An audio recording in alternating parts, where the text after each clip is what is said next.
Most unfortunate.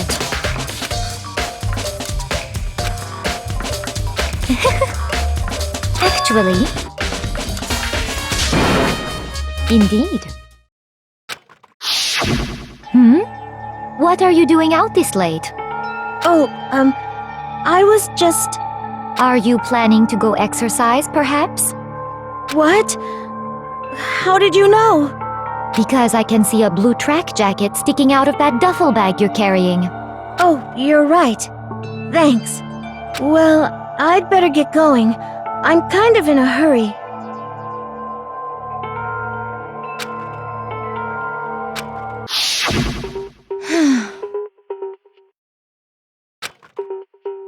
Yes, indeed.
Yeah!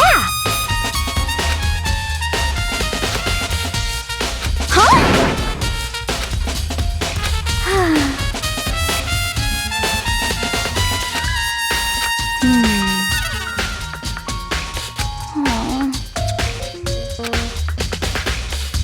Well...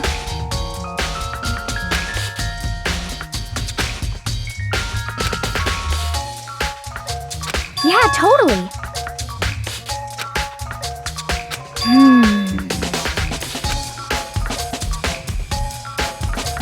Ah!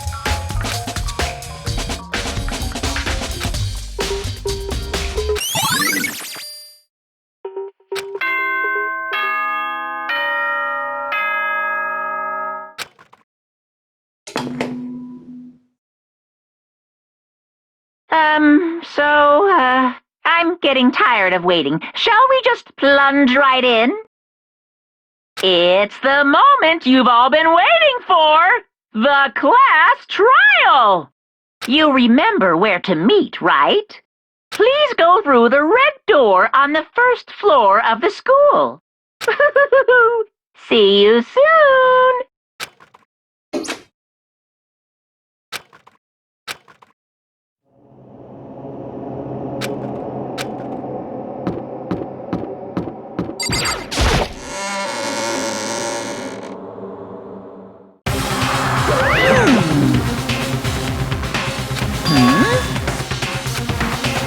Yo.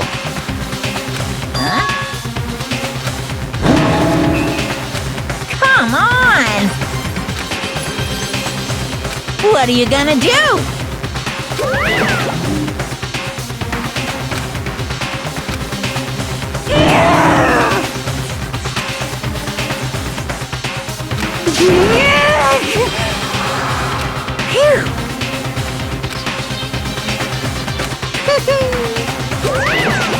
Let's go.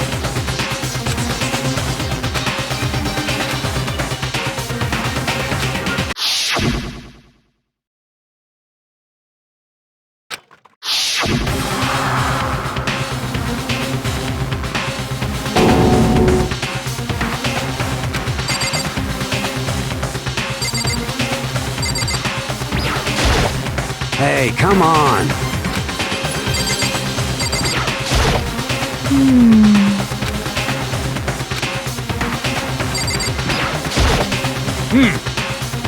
Count on it.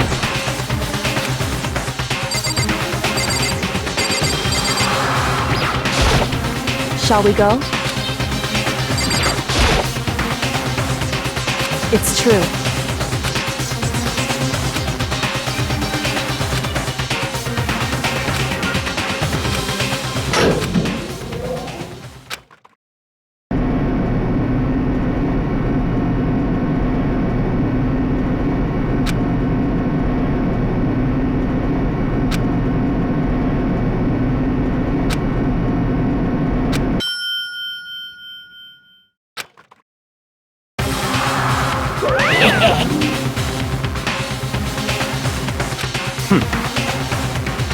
Very nice. Well? Thrills, chills, kills!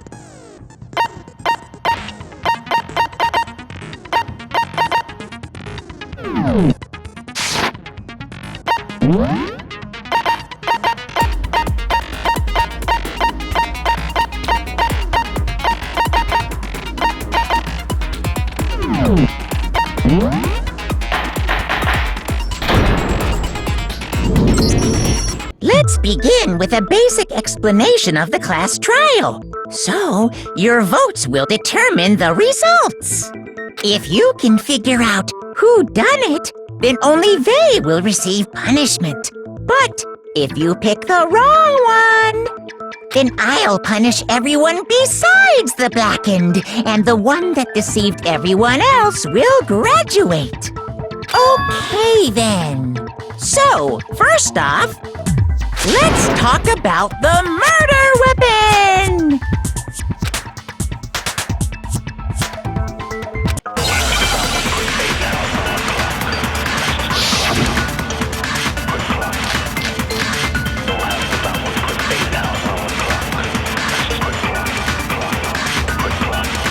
Chihiro's fatal injury. It appears it was a head wound. According to the Monokuma file, the killer used a blunt instrument.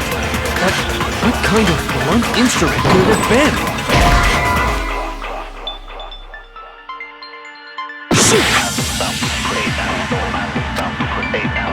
Chihiro's fatal injury. It appears it was a head wound. According to the Monokuma file, the killer used a blunt instrument. But what kind of blunt instrument could it have been? I bet it was an iron pipe. Interesting. That certainly would make for a powerful weapon. Poor Chihiro.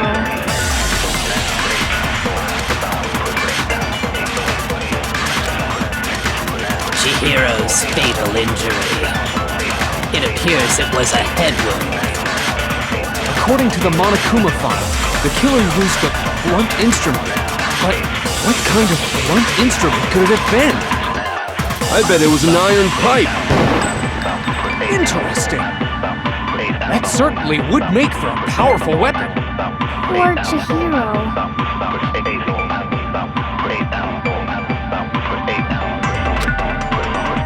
Chihiro's fatal injury. It appears it was a head wound. According to the Monokuma file, the killer used a blunt instrument. But what kind of blunt instrument could it have been? I bet it was an iron pipe. Interesting. That certainly would make for a powerful weapon. Poor Chihiro.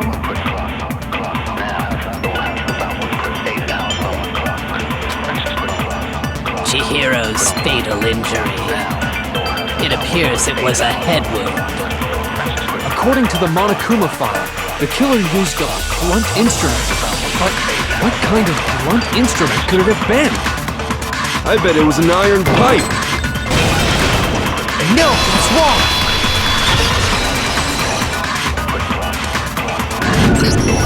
Can we agree that the object that dealt the fatal blow was the dumbbell, found at the scene of the crime?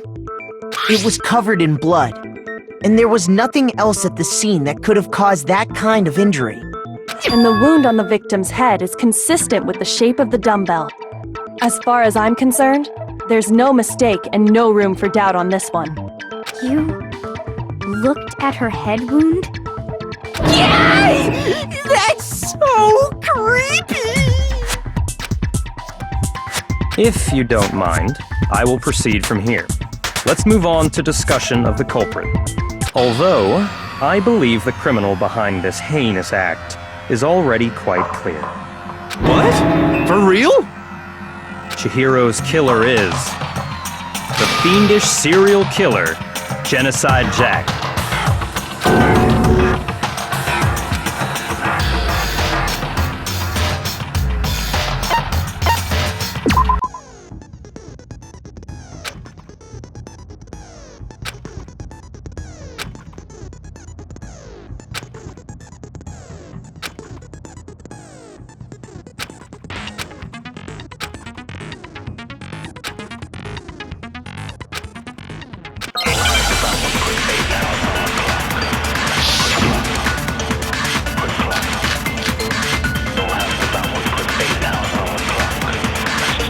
The culprit is Genocide Jack. I'm sure of it. Case closed, as far as I'm concerned. But that's impossible! Why? What makes it impossible? Well, I mean, come on! There's just no proof for it. Hey, so, speaking of Genocide Jack, I don't know who that is!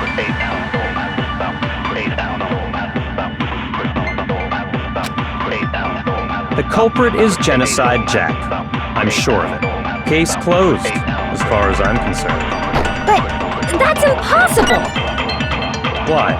What makes it impossible? Well, I mean, come on! There's just no proof for it. Hey, so, speaking of Genocide Jack, I don't know who that is!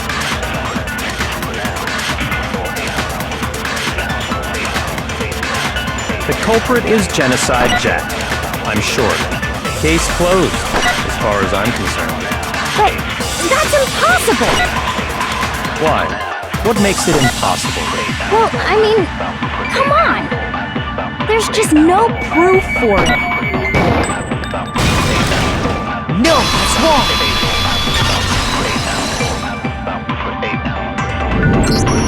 I might know one reason he could be involved. What? I found this file while I was looking around the archive in the library. I guess it's some kind of confidential file the police put together about the Genocide Jack case.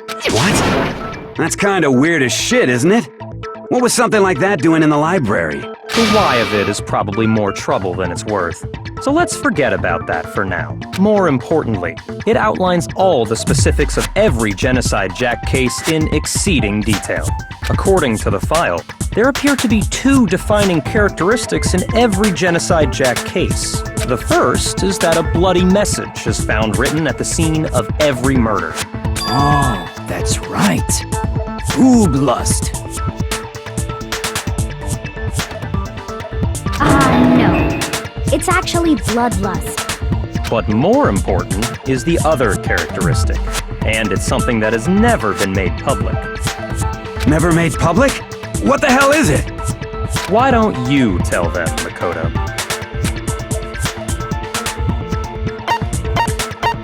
I got it! Apparently, in every Genocide Jack case, the killer suspends the body in a certain way. Other than the killer, the only people who know about this are the higher-ups in the police department. However, Chihiro was most definitely suspended in the same way. So, how did the culprit know about this when only high-level police officials were aware of it? There's only one logical answer I can think of. It's because the culprit in this case is the real Genocide Jack. No fucking way! You're saying Genocide Jack is one of us? Yes, In fact, it's Toko. What? Genocide Jack's true identity is Toko Fukawa. You lie! What? Hey, okay, wait, hold on a sec. Toko has, like, bloodophobia or whatever, remember? What kind of serial killer is afraid of blood? Is Toko Genocide Jack? The answer is yes and no. Another riddle? Man, why is this gotta be so complicated?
Is this really the... I refuse to give up yet!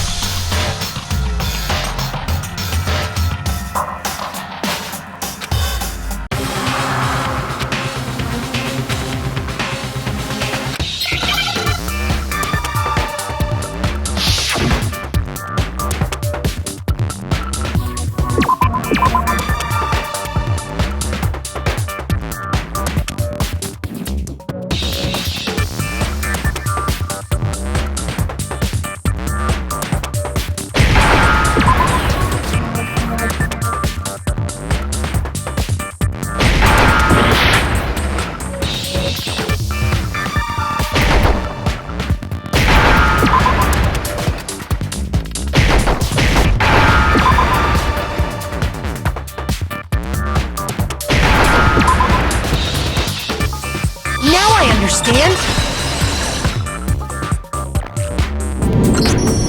Is it because Genocide Jack has a split personality? Huh? I think I read that somewhere in the file, too. They thought that the suspect might have... what did they call it? Dissociative identity disorder. Oh, okay. But still, to go and say that about Miss Fukawa is... Perfectly acceptable. Toko's strange behavior after seeing the body is proof enough that she has a split personality. I got it! You're talking about how she started acting totally different than usual, right? That's right. Think back. She fainted when she saw Chihiro's corpse, and then, when she woke up...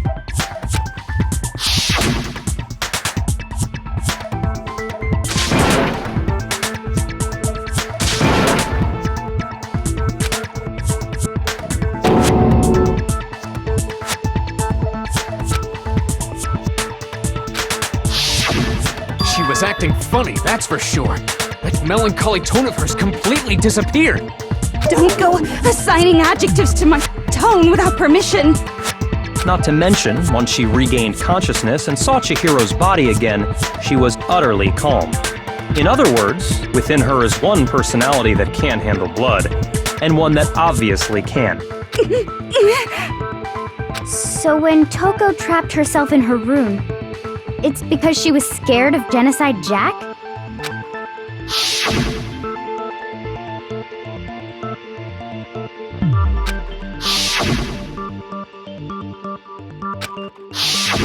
The reason she locked herself in her room wasn't to keep other people from getting in. It was to keep her other personality from getting out. What? Toko was afraid. Afraid of the murderous fiend inside of her. Of killing even more people. How? Yeah. How can you know all this? I do believe you misunderstood her. What she's trying to say isn't, how can you know all this? No. What she wants to know is, how could you tell them? Huh? Last night, just before Monokuma gave his motive speech, Toko and I had a strange conversation. She told me a most interesting story. She said a murderous fiend lived within her, and she was afraid it could appear and attack at any time. And that trepidation is what's caused her to have such a bleak attitude. Isn't that right, Toko? This is all a lie. Right, Toko? You said you wouldn't tell anyone. What? You promised! I can't believe you lied! You have only yourself to blame. You came to me with your tragic little story. I didn't ask you to. This is the real world, not some romantic fantasy fairy tale. Besides, you broke your promise first. You said that as long as you were here, no matter what, you wouldn't let Genocide Jack kill anyone. But in spite of that promise,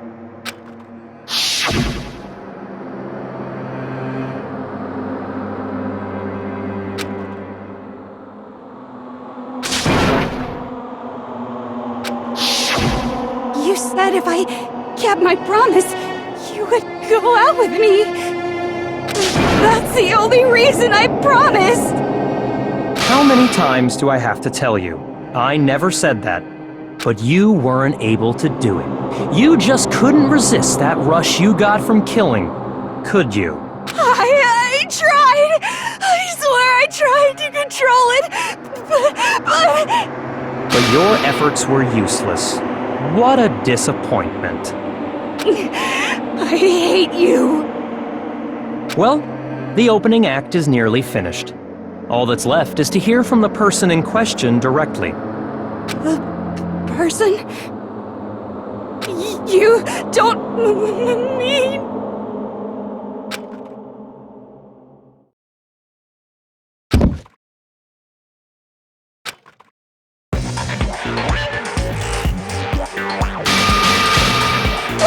Hello there! Is it me you were hoping to see? What the heck? So you figured it out, huh? Well, whatever. What are you gonna do? I'm the ultimate murderous fiend, Genocide Jack! Or better yet, let's go with Genocide Jill! What the fuck is this? Toko, what happened to you? Not Toko! That's a loser name, and what happened is a textbook split personality! So what if one of them happens to be a serial killer? You should turn a blind eye to one's faults.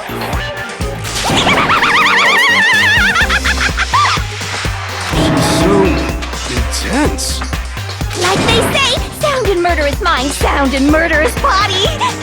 This one is so different from the one we've come to know. Yes, well, the world is composed of a front and a back, you know. Just like how every inning has a top and a bottom, or how in the depths of every truth lives a little lie. Behind every dark and gloomy soul lives another that shines as bright as the sun!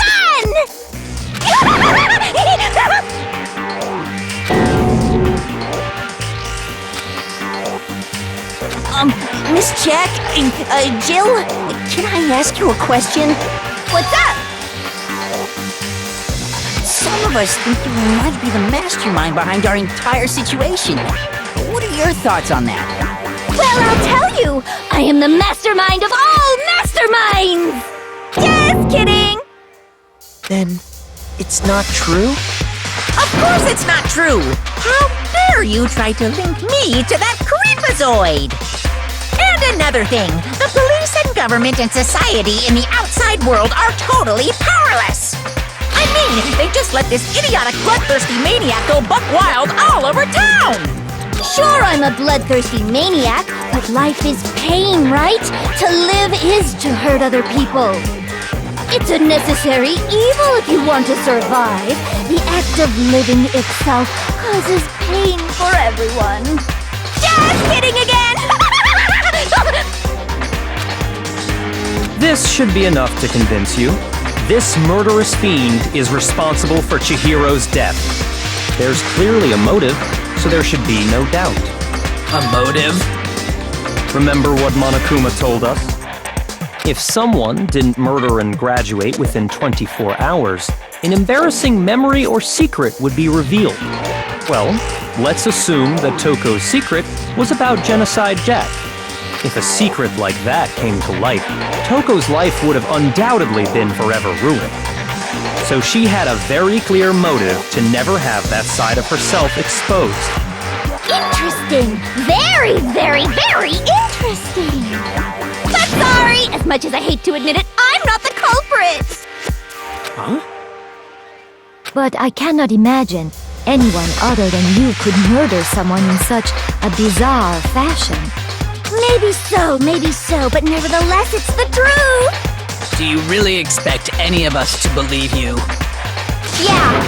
I could never believe a word you say, you monster!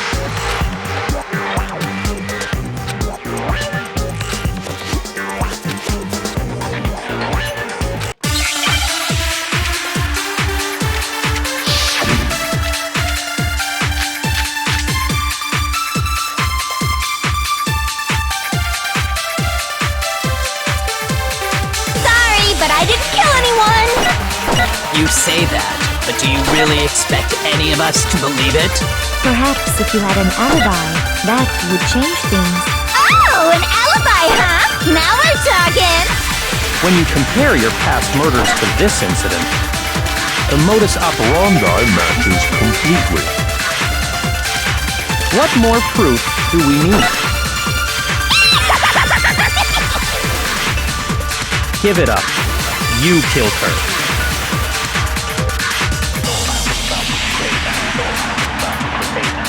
Sorry, but I didn't kill anyone! You say that, but do you really expect any of us to believe it? Perhaps if you had an alibi, that would change things. Oh, an alibi, huh? Now we're talking! When you compare your past murders to this incident, the modus operandi matches completely. No, that's wrong!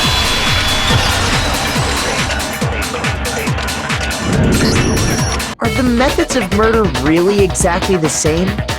I'm not so sure about that. I think there's a slight difference between the Genocide Jack cases and this one. Huh? How's it any different? Uh-oh, you don't know? Well then, human garbage, let me tell you! I murder with passion and conviction. I consider myself a professional, and I have a very particular way of doing things. Imagine you go to a fancy Italian restaurant. They're very picky about the noodles, the sauce, everything. But what happened to Chihiro? It'd be like if that same Italian restaurant started using ragu or Chef Boyardee. This is no creation of mine. Let me rephrase that, in a way that maybe makes more sense. There are two clear differences between the Genocide Jack cases and this one. I got it! For one, the cause of death is different. In the Genocide Jack murders, all the victims were killed the same way. According to the case file, they were all apparently killed with a pair of scissors. But Chihiro died from a blow to the head, right? Ah, yes. That is remarkably different from the other murders. Wouldn't it be strange for someone who kills the same way without fail to suddenly change their method? And there's more. One more conflicting detail. That's right! In my recipe of murder, if the bloody message is the tortellini, then the arrangement of the body would be the pesto sauce!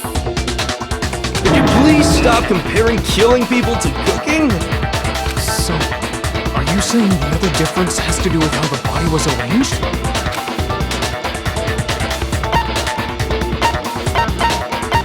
I got it! Do you remember what the killer used to suspend her? They used some kind of rope to hang her up by her wrists. What is your point?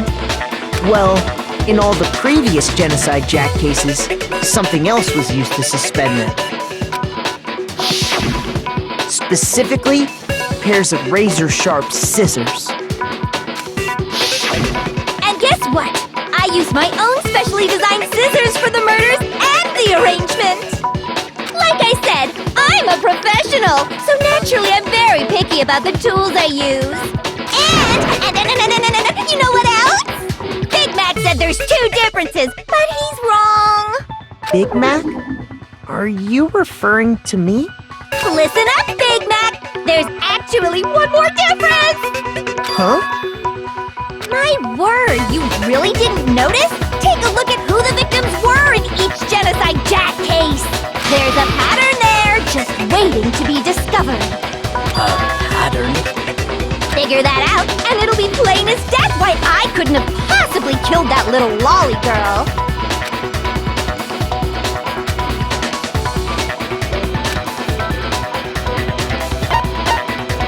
I got it! Is it because Chihiro was a girl? Bingo! Bullseye! Right on the money! What are you talking about? In all the Genocide Jack cases, all the victims had something in common.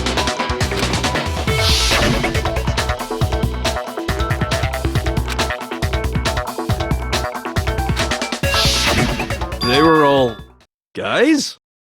That's right! The people I kill with such passion and conviction are all adorable little men! I can't believe I said it! I'm so embarrassed! The hell is wrong with you? I can't help it! I'm just a full-throttle boy-on-boy fangirl, and the mopey side of me just hates it. But now I'm on the fast track to becoming a full-fledged man-madam!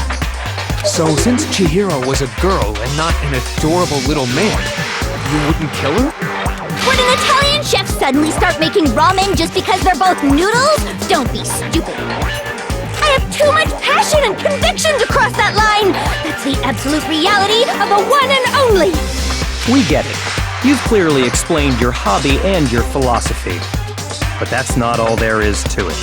It's a different matter entirely, when you're forced to kill in order to survive. Quiet, lowly cur! Lowly? Cur?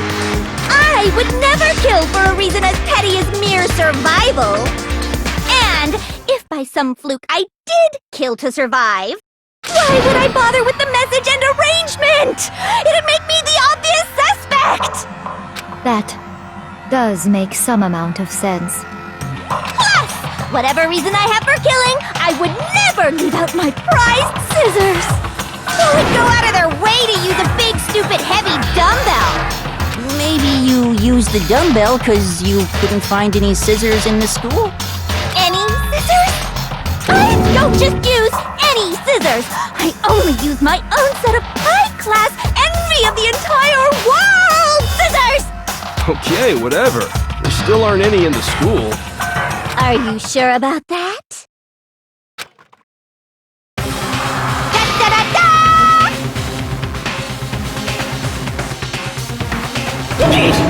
She's fully equipped!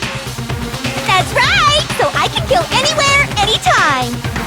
Why would I resort to dumbbells or rope when I have my trusty scissors by my side? Go ahead, tell me I'm wrong! You can't, can you, gutter dogs, all of you! Not to mention, I have no clue how to tie a good knot!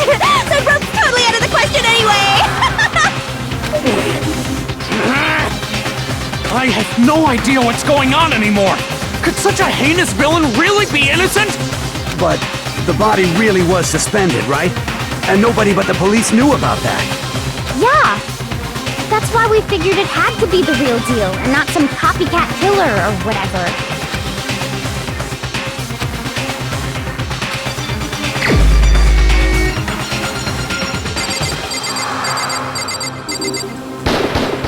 Here's my answer! Byakuya, it's possible you could have found out, isn't it? You'd have no problem gaining access to classified government documents or internal police records. Plus, you've already looked through the Genocide Jack file before this all happened, hadn't you? Are you saying Mr. Togami did it? Then, the reason he pushed the theory of Genocide Jack being the killer so hard was because he wanted to pin the crime on her. So, he rearranged the scene to disguise it and make it look like I put my stamp on it! The adorable glasses man was behind it all! Oh, I'm on fire! Well, Byakuya, what's your response? I see. So now the suspicion falls on me. Then I must ask, when would you say I began acting suspicious? Surely you must have an answer. Looking back and thinking about it now, the way you were acting right before we discovered the body was a little strange.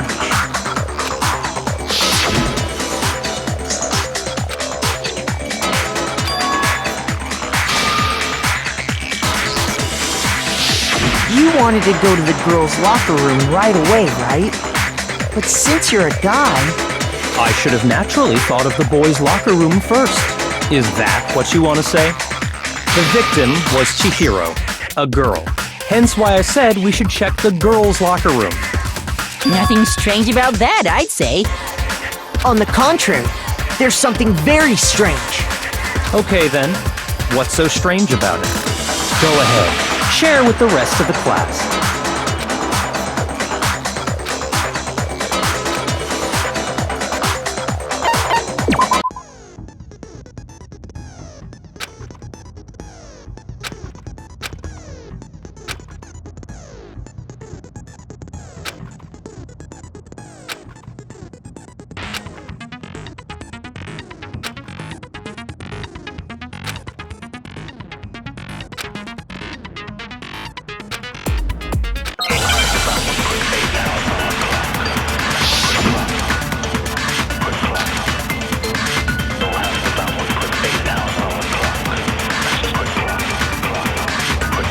So, you said Byakuya was acting kind of weird before we found the body. But he was acting weird... how? If you're presented with the opportunity to check out the girls' locker room, You absolutely take it! That's a natural reaction for any guy! The victim was Chihiro, who was a girl. So of course I would suggest we check the girls' locker room first. There was no time for pointless distractions. What's so strange about that? I wish you'd taken me with you.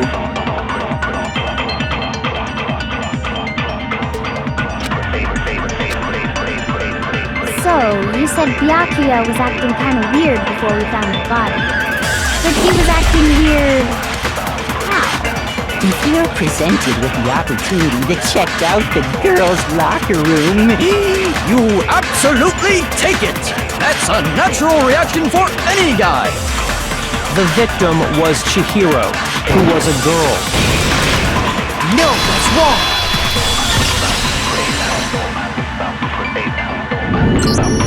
I'll tell you what's so strange about that. Because up until we actually discovered the body, we couldn't have known who the victim was. So your claim that you went to the girls' locker room first because Chihiro was the victim doesn't hold up. I see. That's a good answer, I must admit. Interesting. Very interesting indeed. But your reasoning is still too weak. Huh? What's wrong? Is that it? Surely you've got more than that. Go ahead, show us.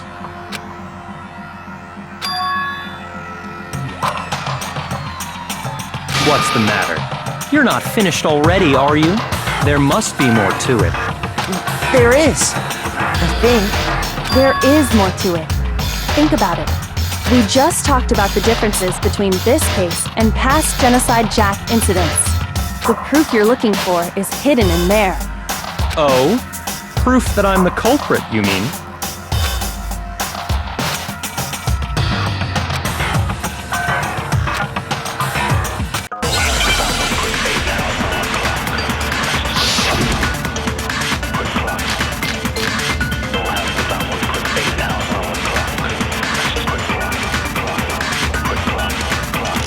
The difference between the cases? You want me to explain it again? When I want to kill, I use my very own special scissors. And I use those same scissors to arrange the body. But Chihiro was suspended with... It was some kind of rope. Was it not? That's right! It absolutely was! Then there must be something very fishy indeed about that rope. Hey, Byakuya, where'd you get it from, huh? I'd never seen that rope before in my life. Obviously, somebody else must have had it hidden away somewhere.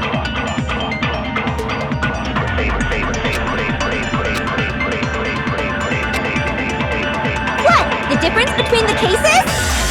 You want me to explain it again? When I want to kill, I use my very own special scissors. And I use those same scissors to arrange the body. But Chihiro was suspended with... It was some kind of rope. Was it not? That's right! It absolutely was! Then there must be something very fishy indeed about that rope. Hey, Byakuya, where'd you get it from, huh? I'd never seen that rope before in my life. No, it's wrong!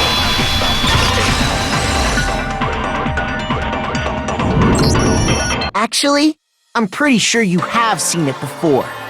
Because, you see, that rope, or should I say, that extension cord? What? An extension cord? Byakuya, you've used the extension cord in the library more than once, haven't you? And the same extension cord that was in the library all this time went missing after the murder. And there's no way someone who uses that extension cord as much as you do wouldn't discover that fact. And Byakuya must be the one who took the extension cord. I can't imagine any other possibility. That's really what you think? Then your conclusion is something like this? I killed Chihiro in the girls' locker room, then hung her up and wrote that bloody message. I intentionally made it look like Genocide Jack was behind it. Is that about right?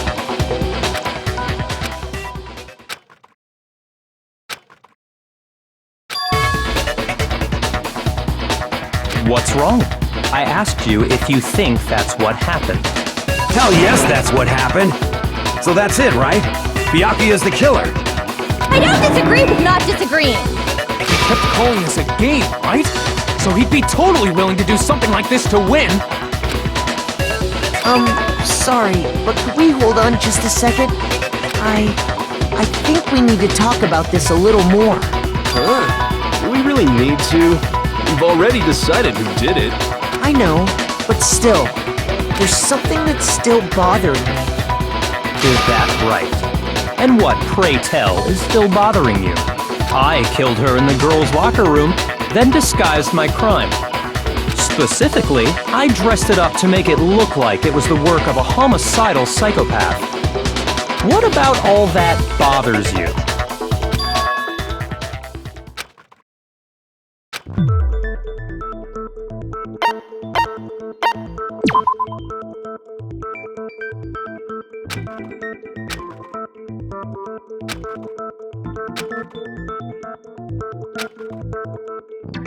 Shoot!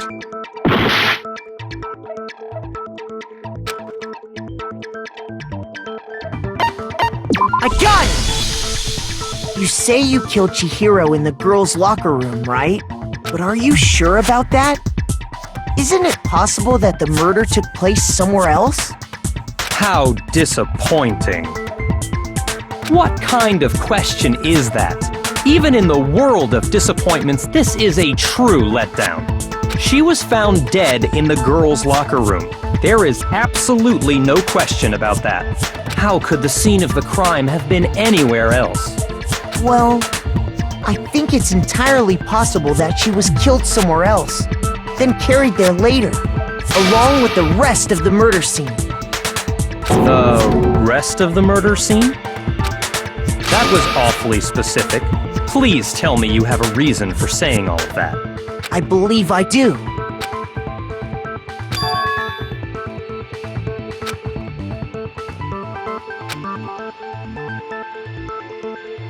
Hey! Don't just move on without permission! What do you mean she was killed somewhere else? Come on, Makoto. If there's any chance the murder took place somewhere else, let's see the proof.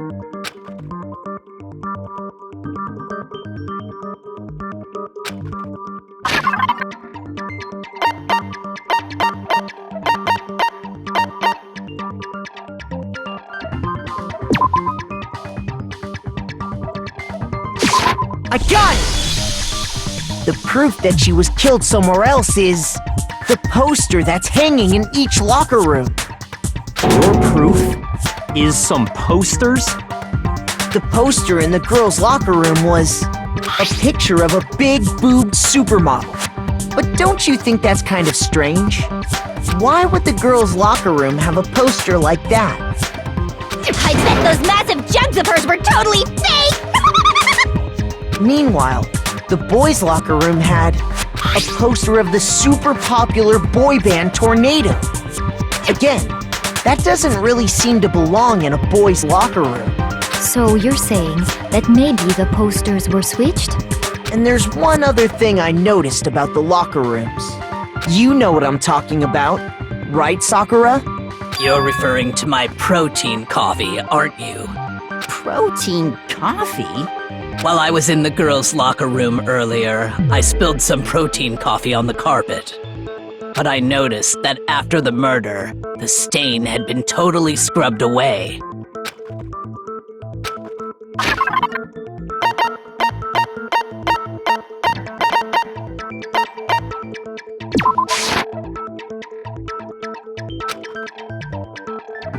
Shoot!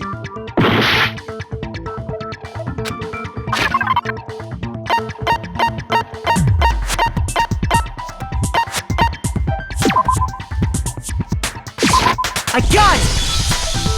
The stain on the girls' locker room carpet wasn't scrubbed away. In fact, I found it on the boys' locker room carpet. That's definitely the stain from my protein coffee. Then, does that mean that the carpets were switched too? But why would anyone do that? To move the murder scene from one locker room to the other. It's certainly plausible, don't you think? In other words, in order to completely swap the scene of the crime, the blood-stained poster and carpet were moved along with the dead body. By doing this, the killer was able to change the entire room where the murder took place. I can certainly follow your reasoning, but why would the culprit bother doing that? Huh? Why would they go through all that trouble of switching the scene of the crime? Actually, an even bigger question. If the murder did take place in the boys' locker room, then how did Chihiro get in the boys' locker room in the first place? To get into the locker rooms, you have to swipe your e-handbook across the card reader device. But Chihiro's handbook should have only allowed her access to the girls' locker room. She had no way to get into the boys' locker room to begin with. No, she did have a way, and I can tell you what it was. I highly doubt that. Shut up! I'm telling you, I know how she could have done it.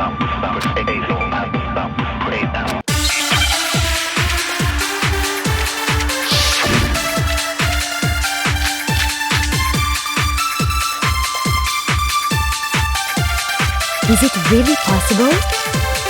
Could Chihiro really have gotten into the boys' locker room somehow? Ah! I got it!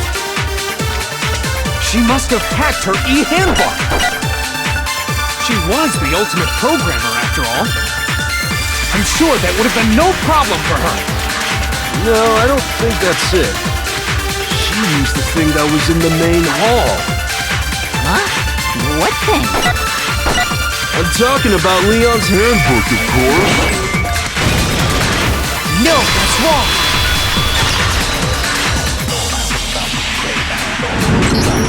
No, I don't think Chihiro used Leon's handbook. Why not? Because Leon's handbook was broken. Oh. Well, then, yeah, I guess that'd be pretty impossible, huh? I am struck silent by how quickly you gave up. Plus, isn't there a regulation against using someone else's handbook? Actually, the rule states that loaning your handbook is prohibited. It says nothing about borrowing one. In other words, you could borrow a dead person's handbook all you want, and you'd be safe. Yup, yup, yup! Hit the nail square on the noggin!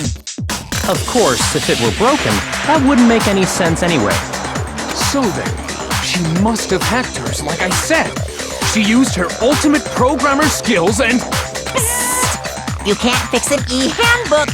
The instant you open one up, a security buzzer starts blaring! So, if she didn't use Leon's handbook, and she didn't modify her own handbook... Maybe Mr. Naegi's initial assumption is just... wrong? It seems like there's no way she could have got into the boys' locker room. So I guess so. Okay then, I vote for Byakuya!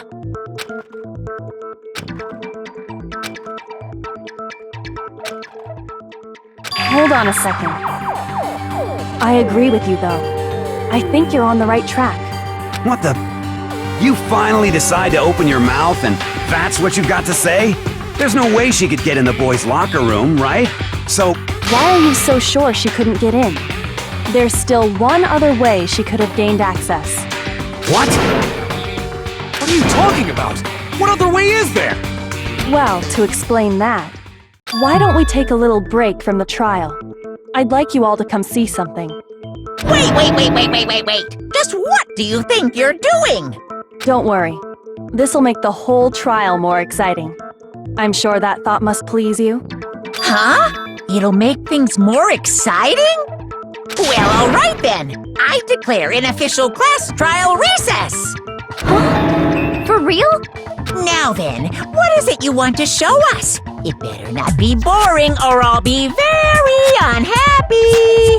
Oh, I have no doubt it'll meet your lofty expectations. So, shall we go?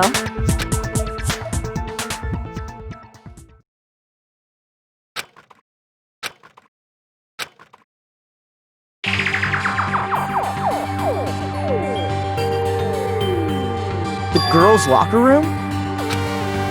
We've already searched this place top to bottom! What are you trying to pull, Missy? I'd like you to examine the victim's body one more time.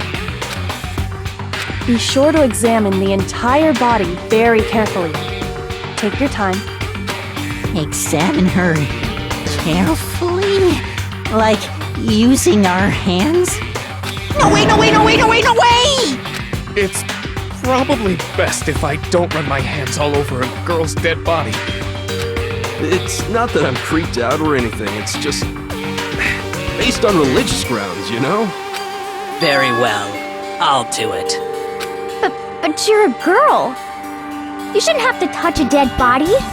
Just let one of the boys do it. No, it's okay. I think Chihiro would rather have a girl examine her. So just leave this to me. Sakura. What is this? Some kind of secret girl-on-girl action? Is that what you two are about? That's not it at all. Stop screwing around. Okay, here I go. I'm sorry, Chihiro. Please excuse the intrusion. Be sure to check her entire body, and I believe we will solve this particular mystery. Her entire body? I know you say that, but... What? This is... What is this...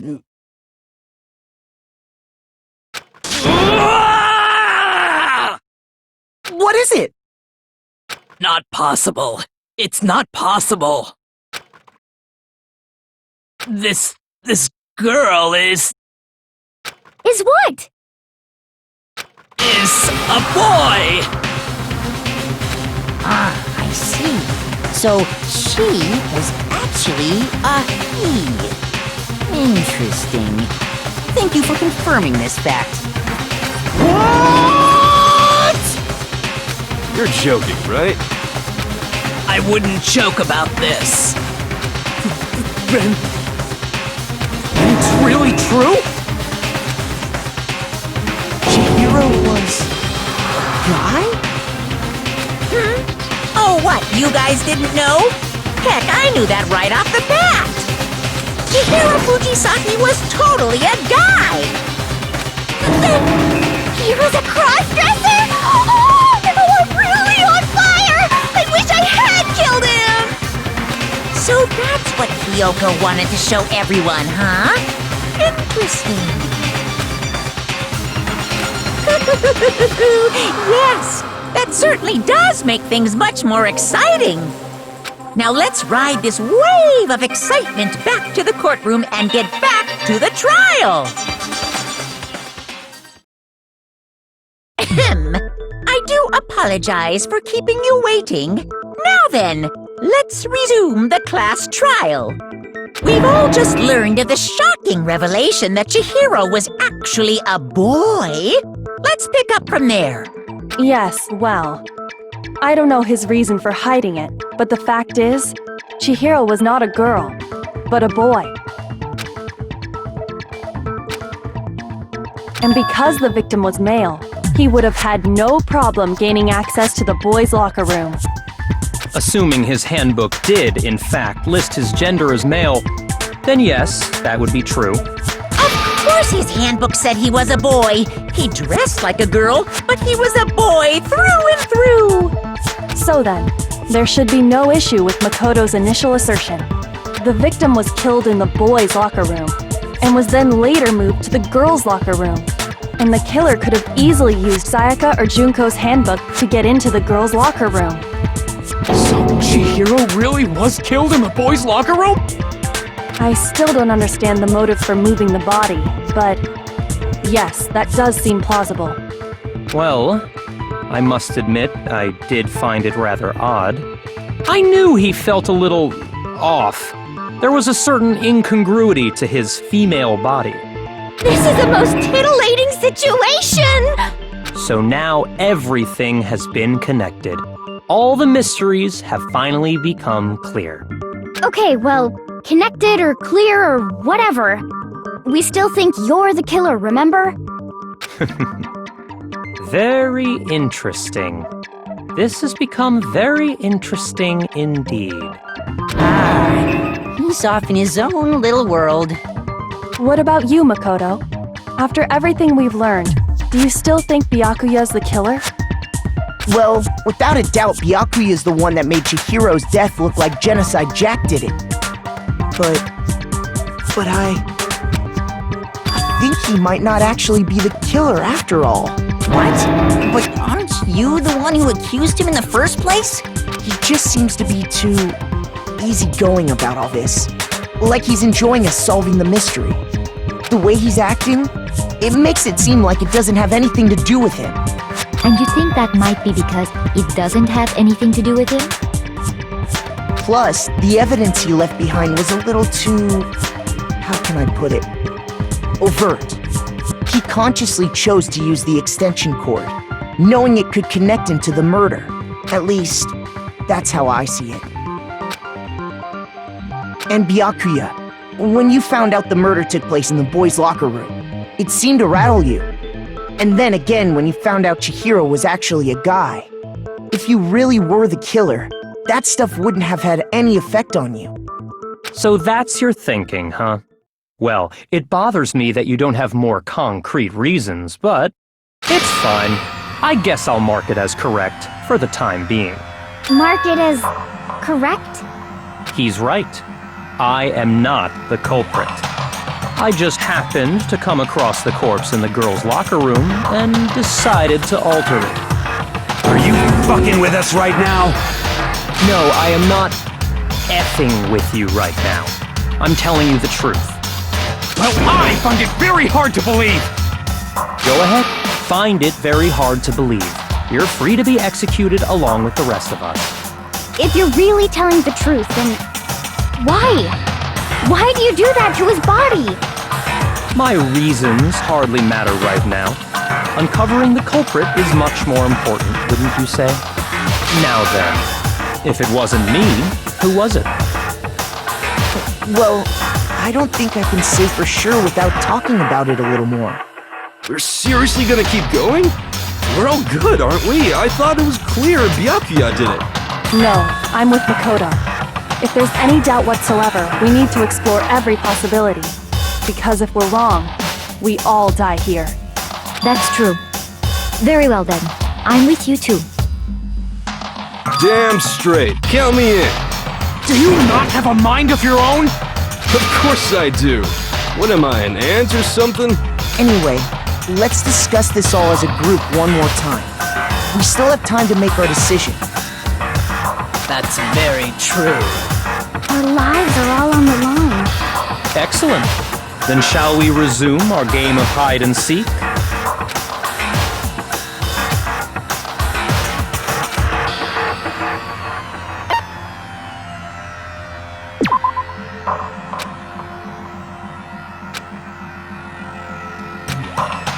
Shoot!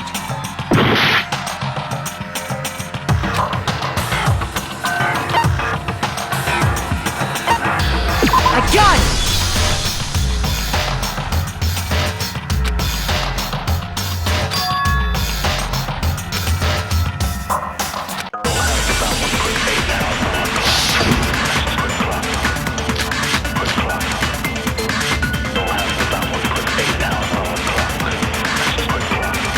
Isn't there a single clue that might lead us to who did it?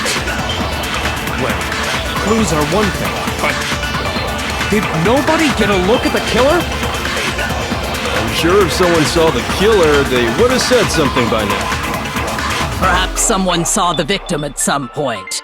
Even that might be enough for now. Yeah. All we need right now is any kind of new info. It's over. It's all over. You want to know who saw the victim? The killer! And only the killer! No, that's wrong!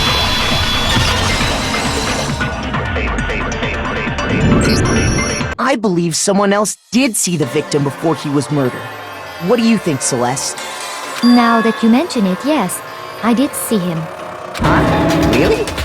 Oh, but I suppose only Makoto knows about this. The rest of you had no idea, did you?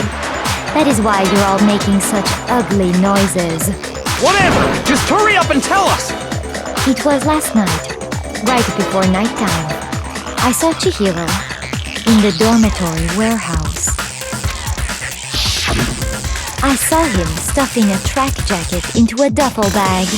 And then, I assume, he headed off to exercise. Track jacket and a duffel bag? But we didn't find anything like that at the murder scene. It seems likely that the culprit destroyed them to get rid of any evidence. And that is when he said something that struck me as rather odd.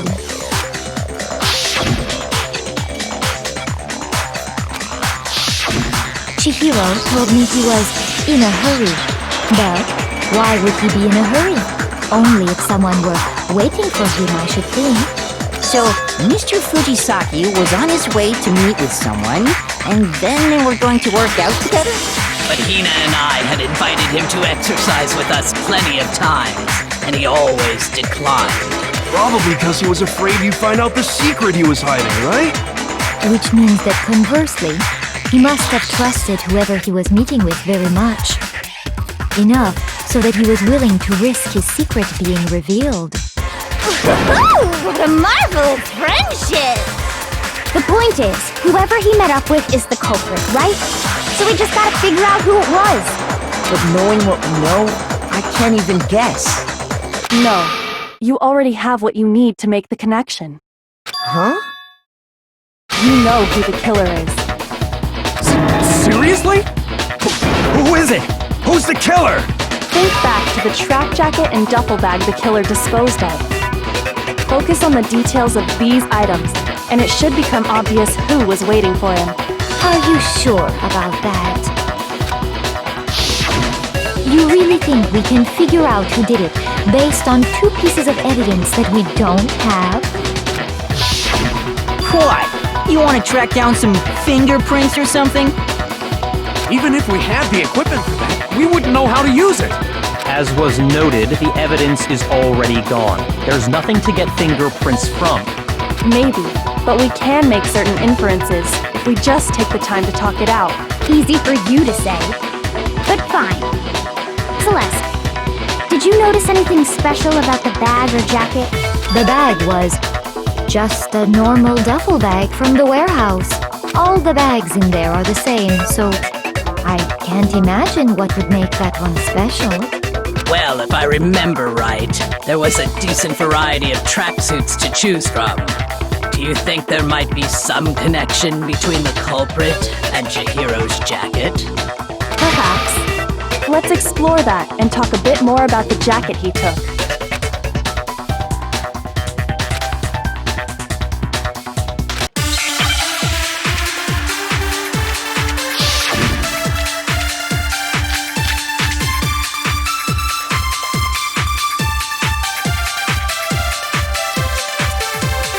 First of all, we know where Chihiro was headed. He was on his way to go exercise. So next we have to ask, why did he choose the specific tracksuit that he did? What do you mean, the specific tracksuit? I got it! He picked that tracksuit because it matched the one the culprit was wearing! So, what you're saying is, the killer was wearing the same blue tracksuit as him? My tracksuit is black. I don't even have a tracksuit. Cause exercising sucks. I have a white tracksuit personally. I got it from the warehouse, if you must know. Did any of that really help us get any closer to figuring out who the culprit is? No way. Not a chance. You heard him, right? What he just said without even realizing it? First of all, we know where Chihiro was headed. He was on his way to go exercise. So next we have to ask, why did he choose the specific tracksuit that he did? What do you mean, the specific tracksuit? I got it! He picked that tracksuit because it matched the one the culprit was wearing!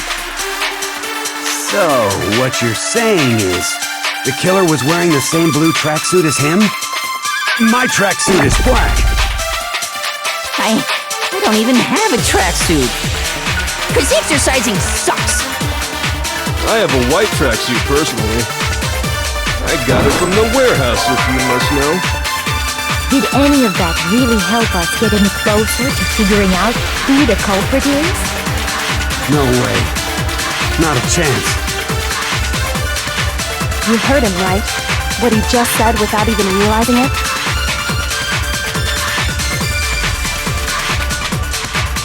First of all, we know where Chihiro was headed. He was on his way to go exercise. So next we have to ask, why did he choose the specific tracksuit that he did? What do you mean, the specific tracksuit? I got it! He picked that tracksuit because it matched the one the culprit was wearing! So, what you're saying is, the killer was wearing the same blue tracksuit as him? My tracksuit is black. I don't even have a tracksuit. Cause exercising sucks. I have a white tracksuit personally.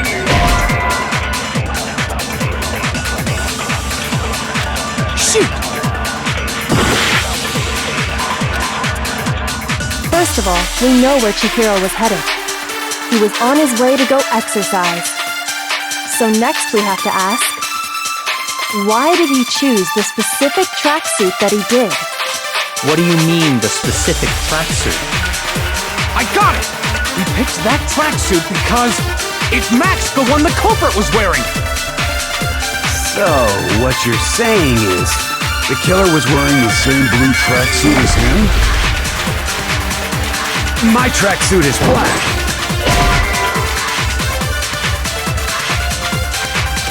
Shoot! First of all, we know where Chihiro was headed. He was on his way to go exercise. So next we have to ask, why did he choose the specific tracksuit that he did? What do you mean, the specific tracksuit? I got it! He picked that tracksuit because it matched the one the culprit was wearing! So, what you're saying is, the killer was wearing the same blue tracksuit as him? My tracksuit is black. Shoot! First of all, we know where Chihiro was headed. He was on his way to go exercise. So next we have to ask, why did he choose the specific tracksuit that he did? What do you mean, the specific tracksuit? I got it!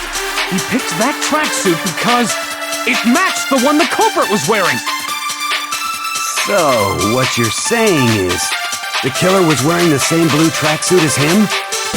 My tracksuit is black. I don't even have a tracksuit. Cause exercising sucks. I have a white tracksuit personally.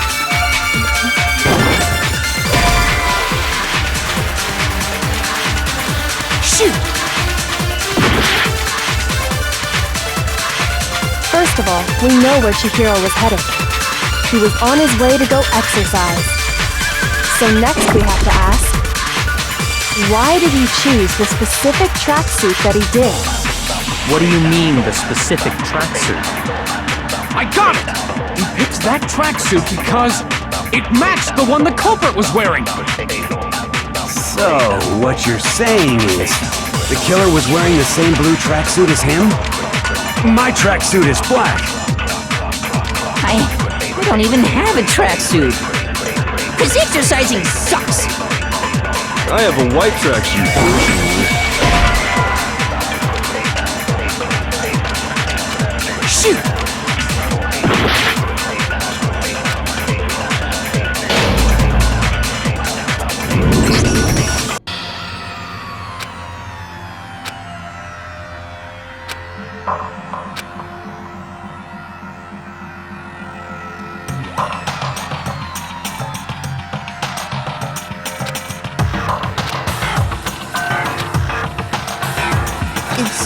Is this really the end for all of us? I refuse to give up yet!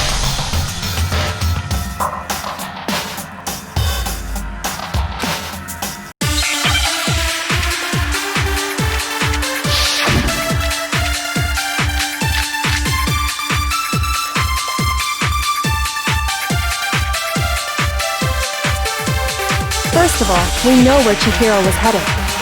He was on his way to go exercise. So next we have to ask, why did he choose the specific tracksuit that he did? What do you mean, the specific tracksuit? I got it! He picked that tracksuit because it matched the one the culprit was wearing! So, what you're saying is, the killer was wearing the same blue tracksuit as him? My tracksuit is black.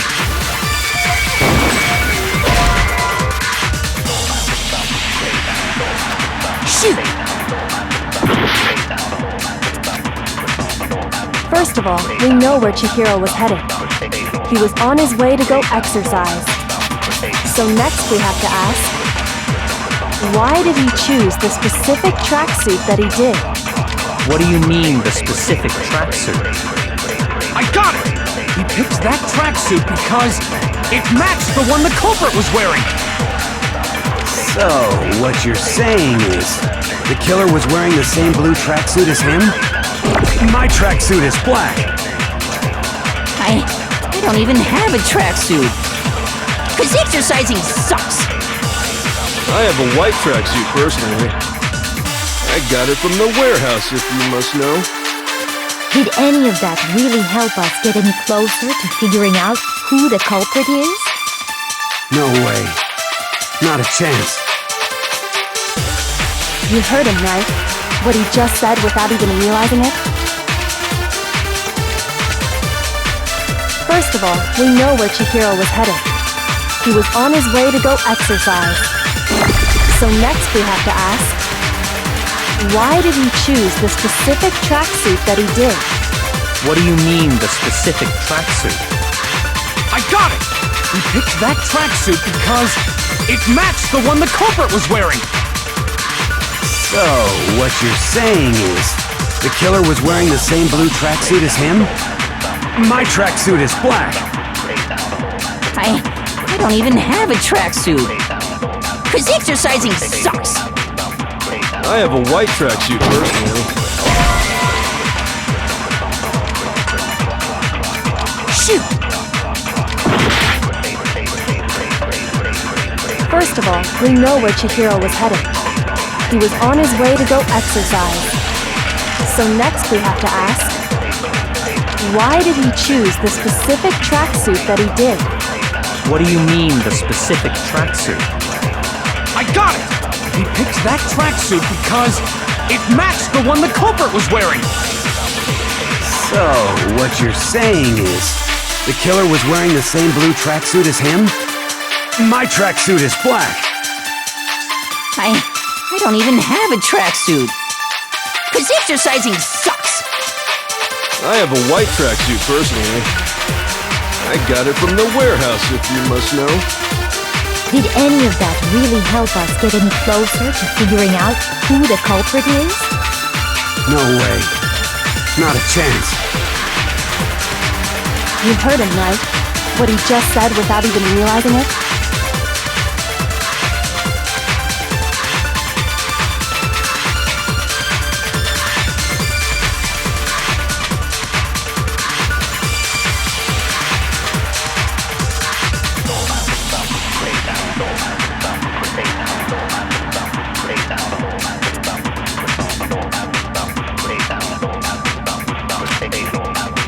First of all, we know where Chihiro was headed. He was on his way to go exercise. So next we have to ask, why did he choose the specific tracksuit that he did? What do you mean, the specific tracksuit? I got it! He picked that tracksuit because it matched the one the culprit was wearing! So, what you're saying is, the killer was wearing the same blue tracksuit as him? My tracksuit is black.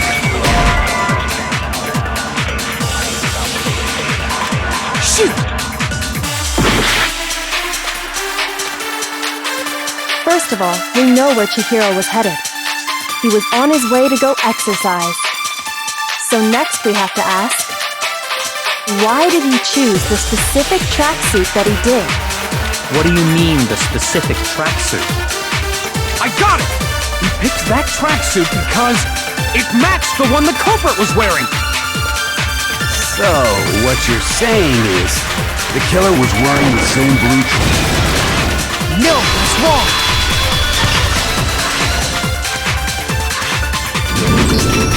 Hold on a second, Mondo. What did you just say? Huh? What'd I say? When Celeste testified a few minutes ago, she said...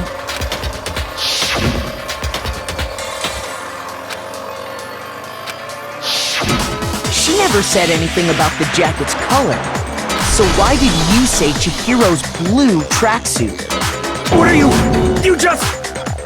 Hey, Celeste, what color was Chihiro's tracksuit? As a matter of fact, it was blue. And before we began the trial, did you tell anyone that? The only one I told about any of this was you. Then, Mondo, how did you know what color Chihiro's tracksuit was? Because I just... I'm sure he saw the clothes at some point in the investigation. No, that can't be it. The bag and clothes were surely disposed of by the time we began our investigation. Then the only reason he could have known what color the tracksuit was is if he saw Cherry with it before he died! That's the only possibility! Cherry? Are you talking about Chihiro? So, how about it? Did you see the tracksuit or didn't you? just by chance. I just happened to see it last night. He walked past me, and he was carrying the tracksuit in his hands. No, that can't be it either. According to Celeste's testimony,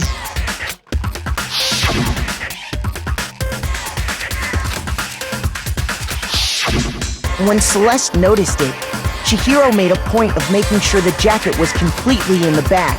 If you just ran into him briefly, you couldn't possibly have seen what color the tracksuit was. Yeah. It would appear you've dug your own grave. Perhaps. But you handed him the shovel, didn't you? That's why you said what you did. Focus on the tracksuit and it'll be obvious who he met with? What a bunch of nonsense. Ah, now I understand. It was all one big bluff, wasn't it? Your true intention was to draw a slip of the tongue from the culprit. That's why you said you knew who did it, to put them on edge. That's right. However, Mondo was my target all along. I had my suspicions about him from the very beginning. But why? What made you so suspicious? That's a good question.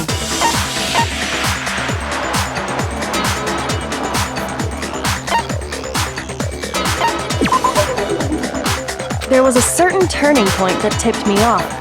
Maybe you didn't notice it, Mondo, but you tend to refer to men and women differently. You only call guys dude. For girls, it's chick. And after he was killed, you happened to refer to him as dude. Once I picked up on that, it occurred to me that Mondo knew something we didn't. You noticed such a tiny detail? Are you a witch? She's a witch! You're positively frightful! No, I'm not the frightful one. Not nearly as frightful as someone capable of murdering a friend. Mondo, was it really you? Did you really kill Chihiro? I didn't kill anyone! You've been all over me, judging everything I say, putting words in my mouth. What gives you the right to treat me like a goddamn criminal? Yeah! He would never do something like that! This is a false accusation! It's true. My reasoning on that is pretty shaky. That was fast.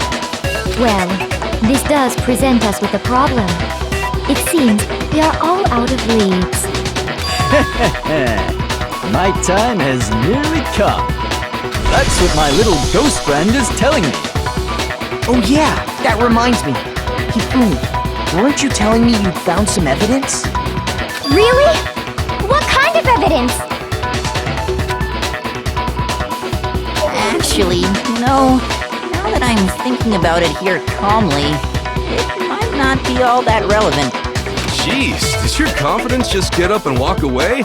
It's fine, man. Just tell us. If you really insist, then... here it is. What do you have there? It happens to be an e-handbook. I found it laying on the ground, so I scooped it up.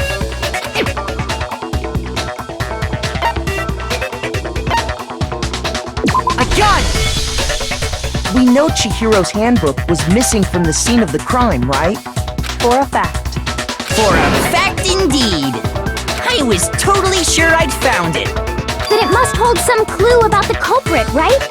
Well, that's what I was hoping. But it's busted. It won't even turn on.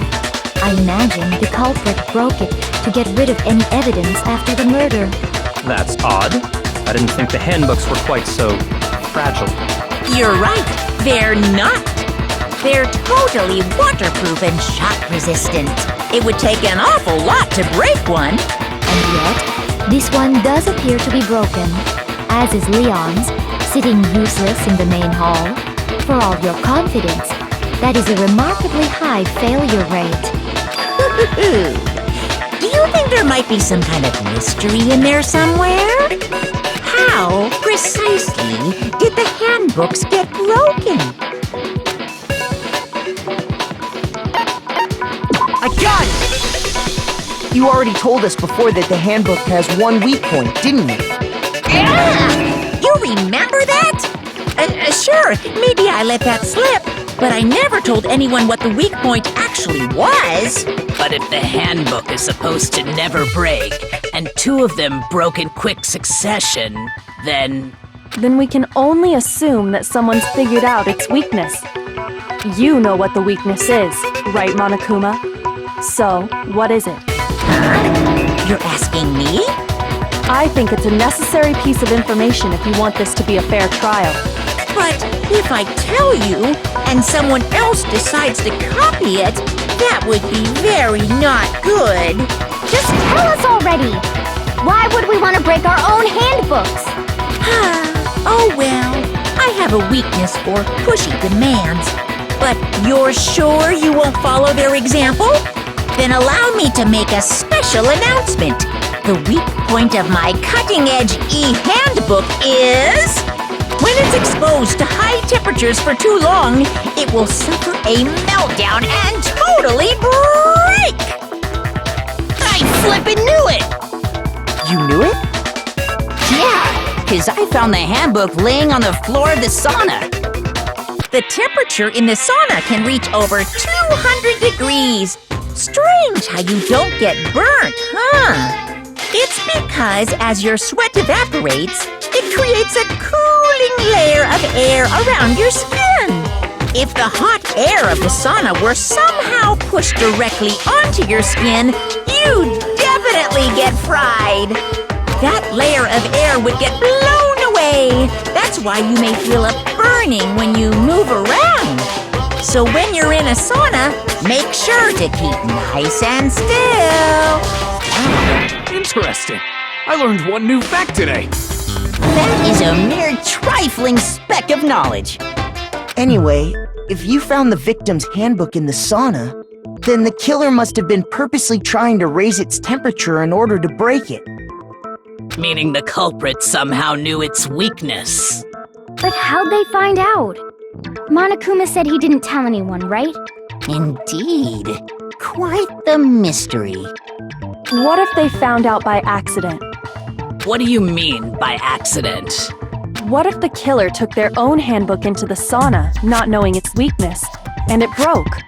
They'd realize it was broken, of course, and it wouldn't be hard to figure out why. And once they had Chihiro's handbook, they knew they had an easy way to dispose of it. I won't say it's not possible, but who would have done something like that? I don't know of anyone who took their handbook into the sauna. I might know someone who did. Whoa! Seriously? I think the one who may have taken their handbook into the sauna was...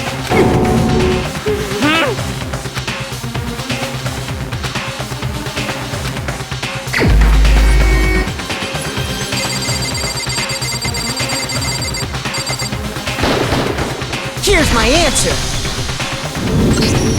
Mondo, your handbook got broken in the sauna, didn't it? What? Why? Why do you keep accusing him? Mondo and Taka had an endurance contest in the sauna not too long ago, remember? And for the contest, Mondo just so happened to keep his school uniform on. But little did he realize, he'd also left his handbook in one of his uniform pockets. And when it was all over, Mondo discovered that taking your handbook into the sauna could easily destroy it. No, wait, hold on! You've got it all wrong! He would never kill! I don't accept this! Show me the proof! The actual solid proof!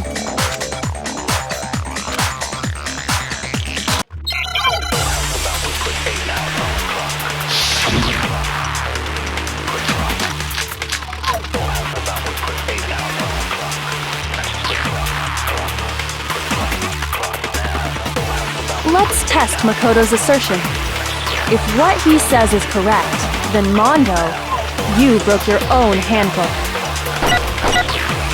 In other words, if Mondo's handbook is actually broken, then that proves that what Makoto said is right. Well, my goddamn handbook works just fine! See? Look! Makoto was wrong after all! Mondo wouldn't hurt a fly!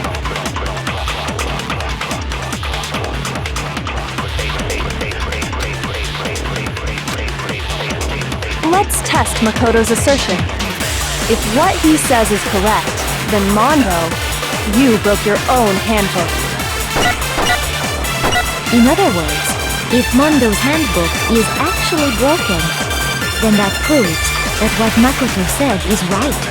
Well, my goddamn handbook works just... No, that's wrong!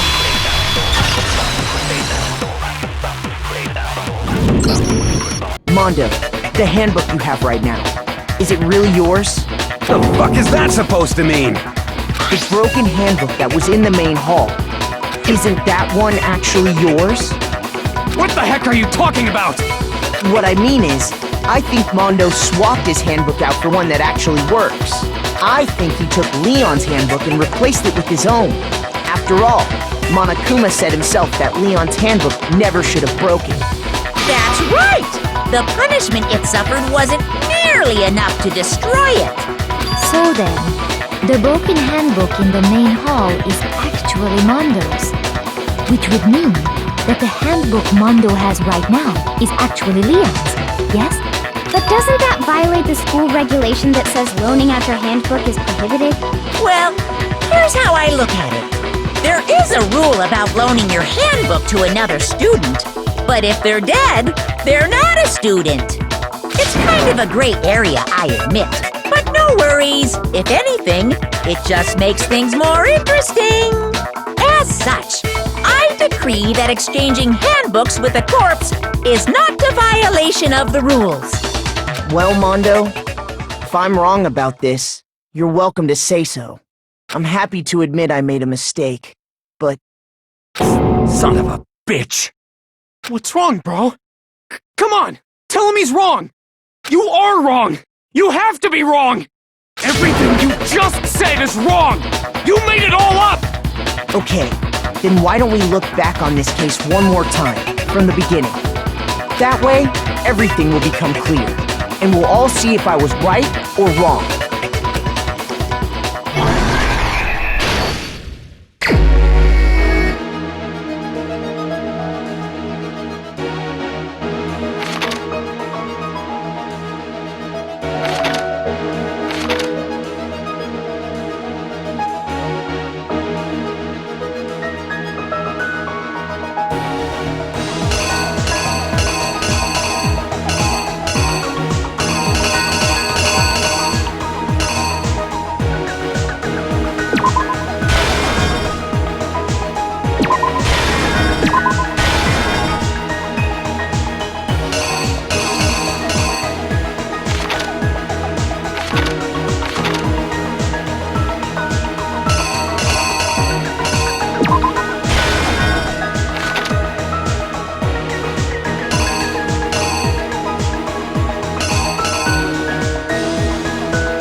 exactly what happened.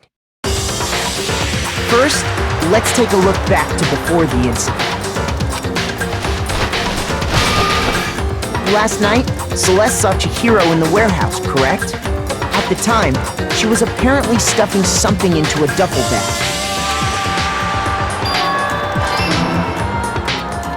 That something was a blue tracksuit. You can confirm this, right, Celeste?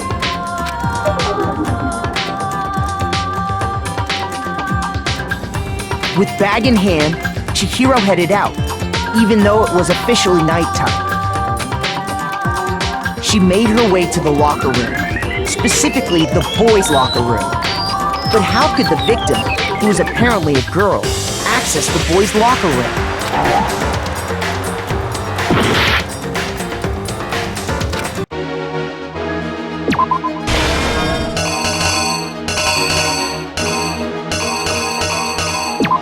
Here's exactly what happened.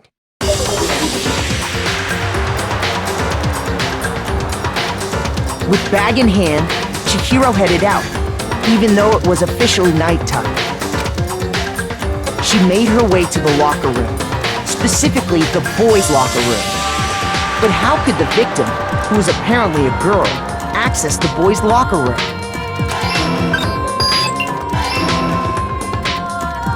Simple, because she was really a he.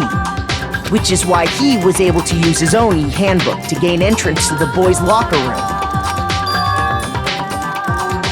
Once inside, he met with someone there. And the person he met was the one who killed him.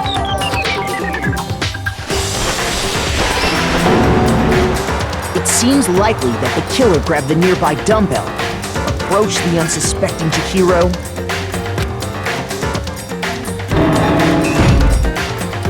and attacked him. And that's where the bloodstains on the poster and carpeting in the boys' locker room came from.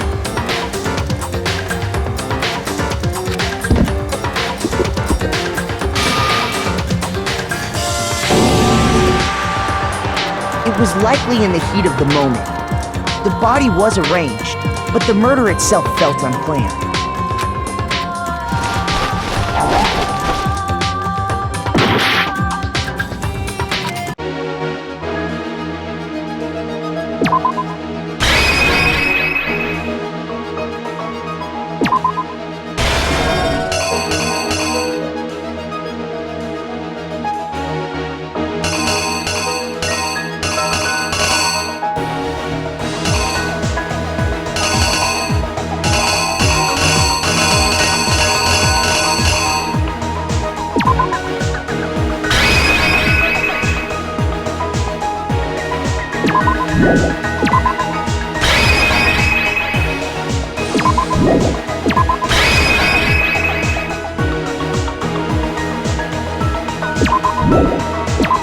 Here's exactly what happened.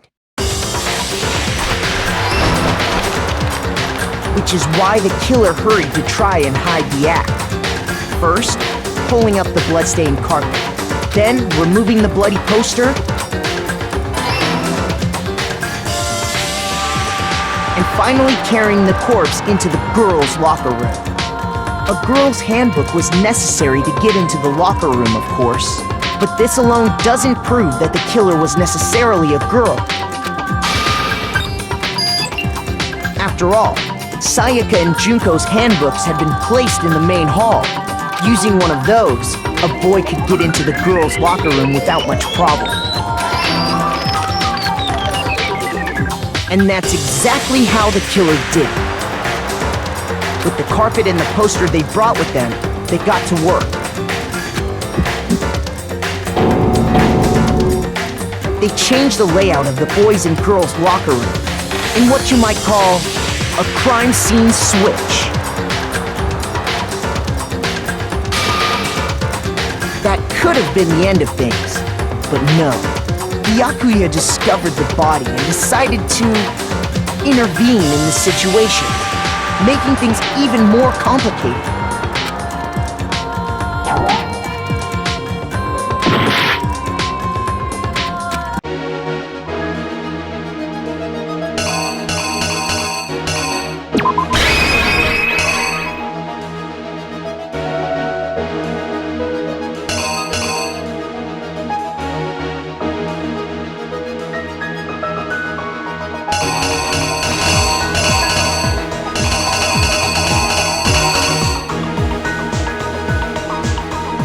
exactly what happened.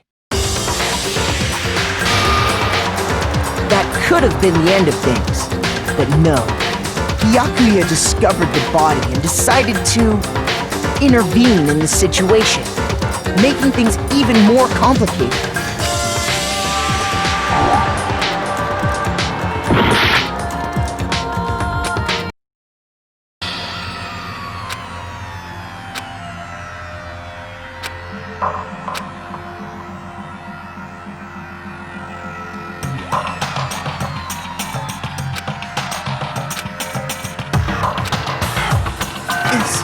Is this really the end for all of us? I refuse to give up yet!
You!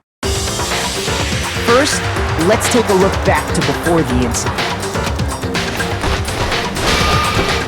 Last night, Celeste saw Chihiro in the warehouse, correct? At the time, she was apparently stuffing something into a duffel bag. That something was a blue tracksuit. You can confirm this, right, Celeste?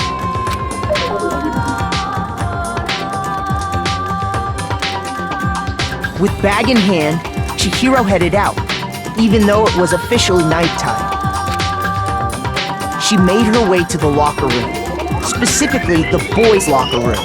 But how could the victim, who was apparently a girl, access the boys' locker room?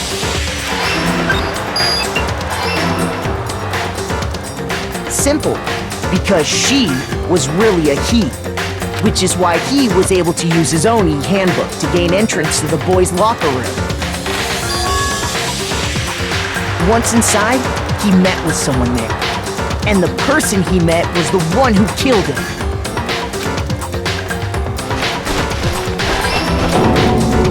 It seems likely that the killer grabbed the nearby dumbbell, approached the unsuspecting Chihiro, and attacked him. And that's where the bloodstains on the poster and carpeting in the boys' locker room came from.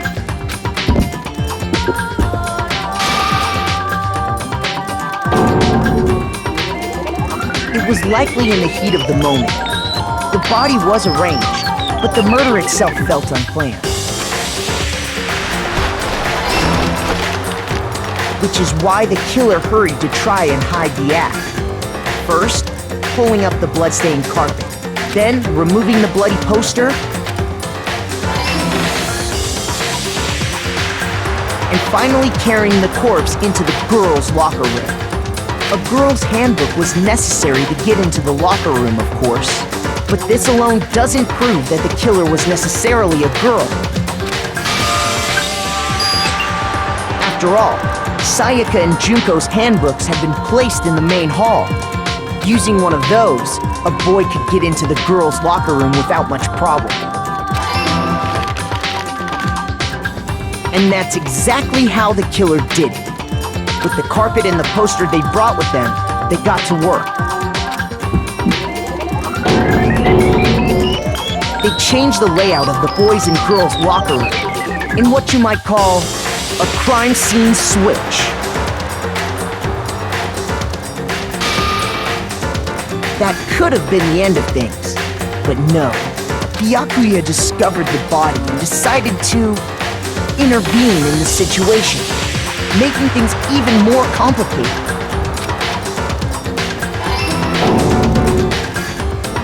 So, after stumbling on the crime scene, he went and grabbed the extension cord from the library, and then he got to work.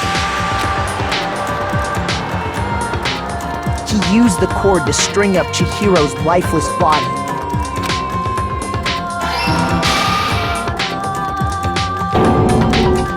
Then, using the victim's own blood, he left a grisly message there at the scene of the crime.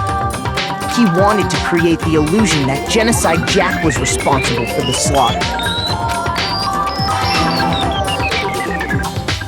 And around the same time that Byakuya was putting together this facade, the killer, having already disposed of Chihiro's bag and other belongings, arrived at the sauna.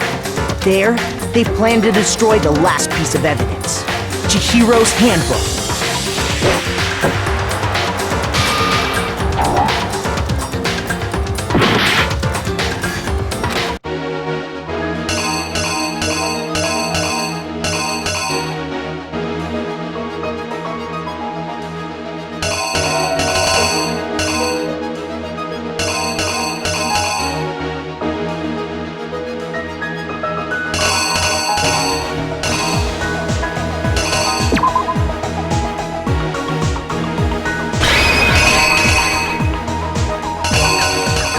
The killer is you!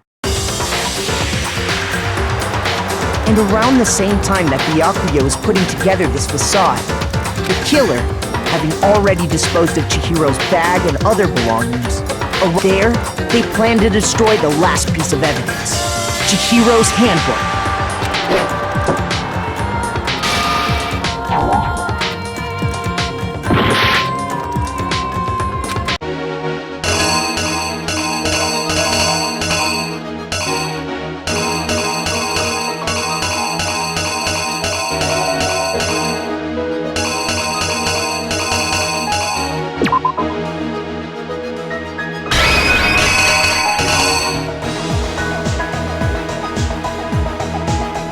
The killer is you! And around the same time that Byakuya was putting together this facade, the killer, having already disposed of Chihiro's bag and other belongings, arrived at the sauna. There, they planned to destroy the last piece of evidence, Chihiro's handbook.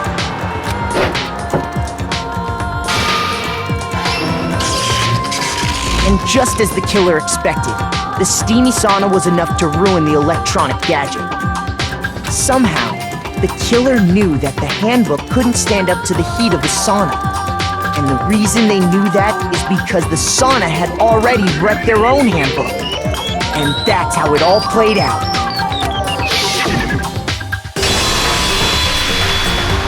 Isn't that right, Mondo Arata?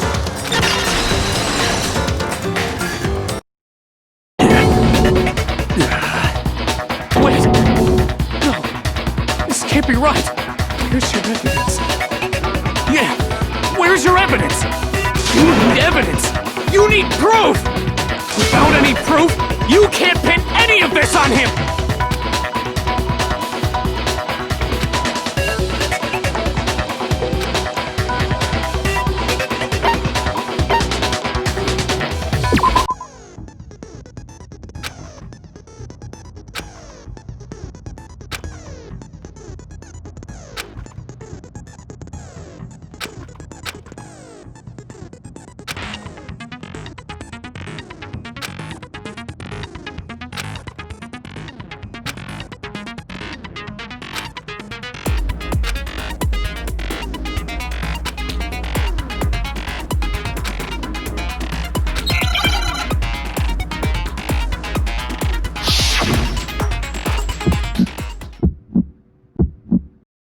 Show me some evidence! You're wrong! I won't listen! I refute you! False! Show me some evidence! I won't listen! I refuse to vote! Show me some evidence! You're wrong! I won't listen! I refute you! False! Show me some evidence! I won't listen! You're corrupt! I refuse to vote! I refute you! False! You're corrupt! Show me some evidence! I won't listen! Show me some evidence! You're wrong! I won't listen! I refute you! False! Show me some evidence!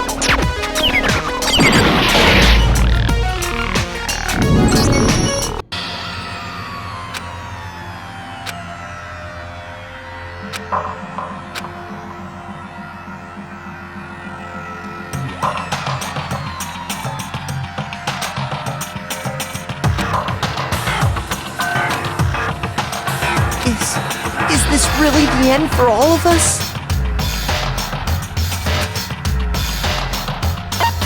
I refuse to give up yet!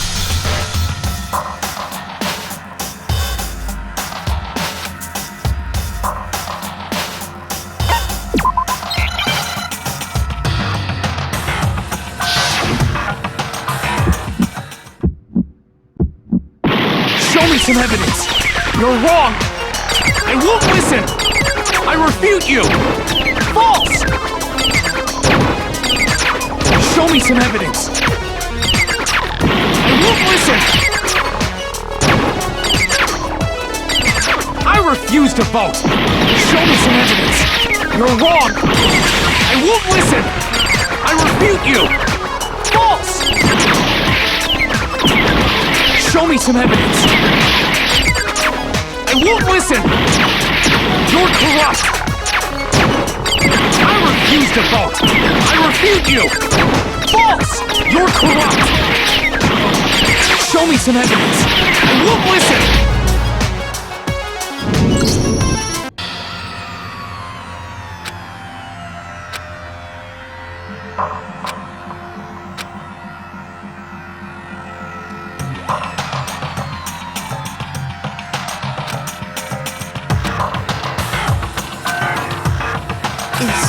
Is this really the end for all of us?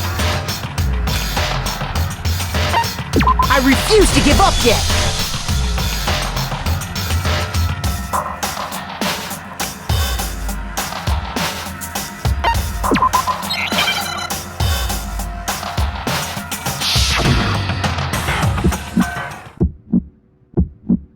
Show me some evidence!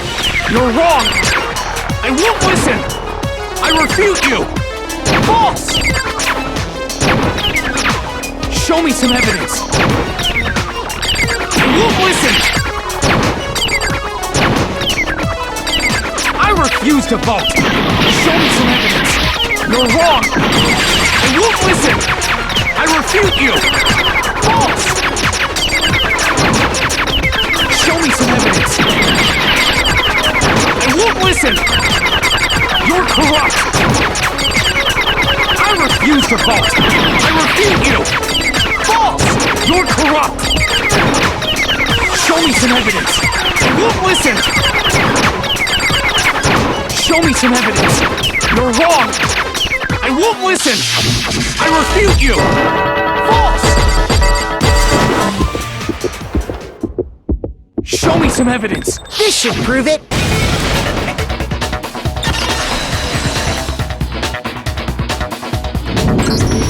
If my thinking so far is right, Mondo must have replaced his broken handbook with Leon's. In which case, we can just check each of our handbooks right now. Once we do that, we'll... We don't gotta do that. Huh? Yeah. I did it. I killed him.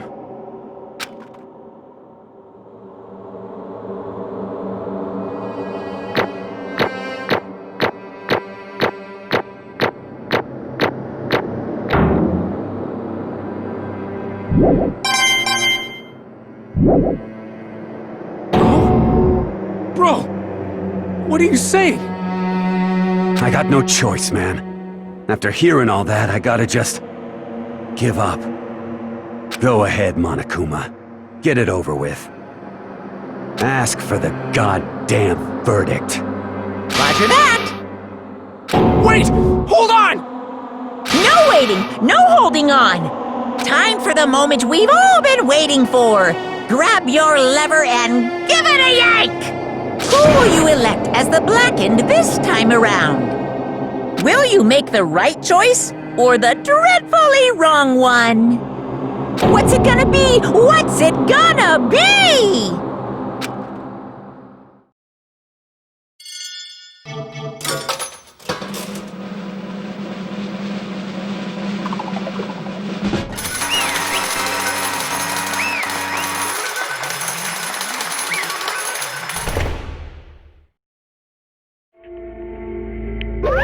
What?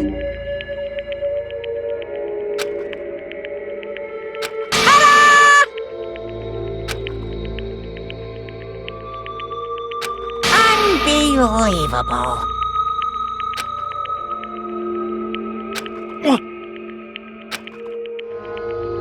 Sorry. What is this? Ah! Now then. Actually...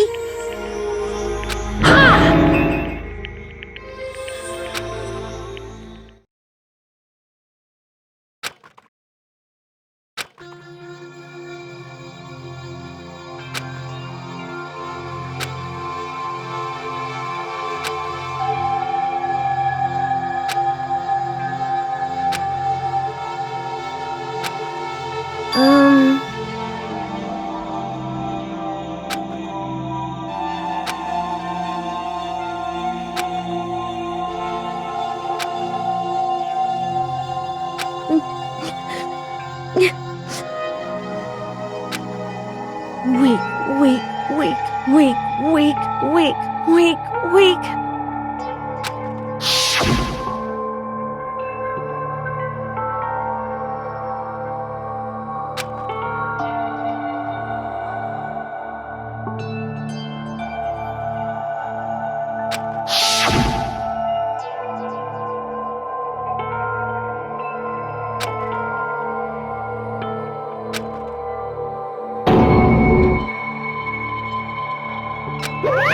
Hey,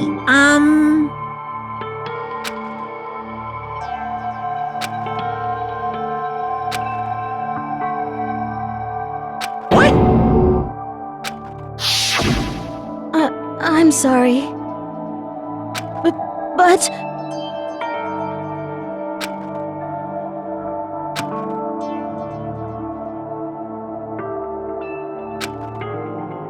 That's right. I want to change.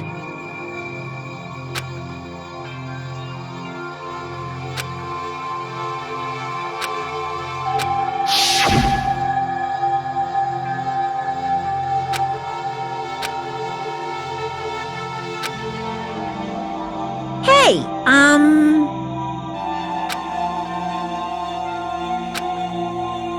Yeah, that's right.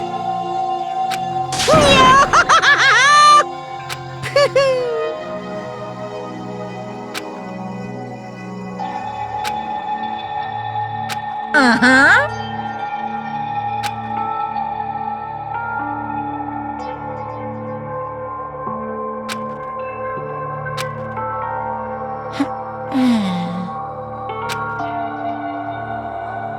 Correct.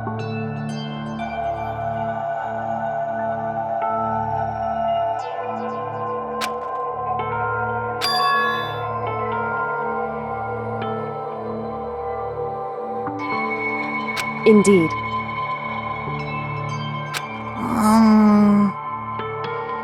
Certainly.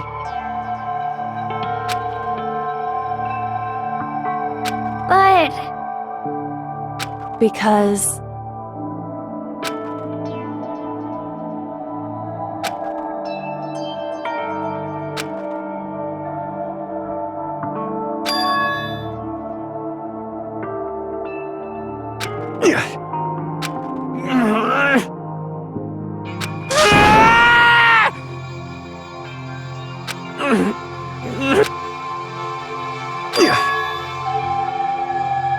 I knew it.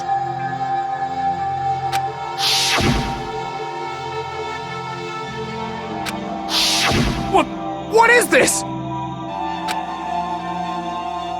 You're wrong! Don't make me repeat myself.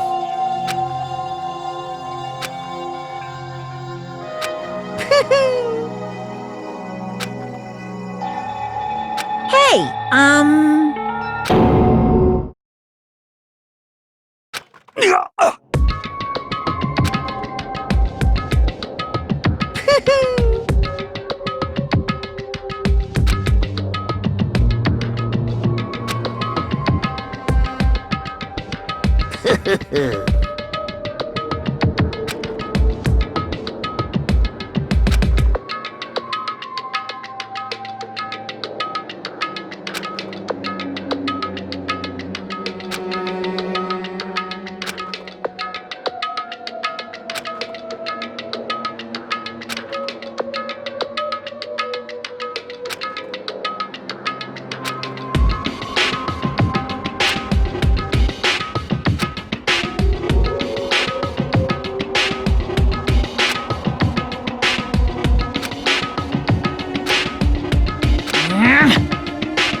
I just...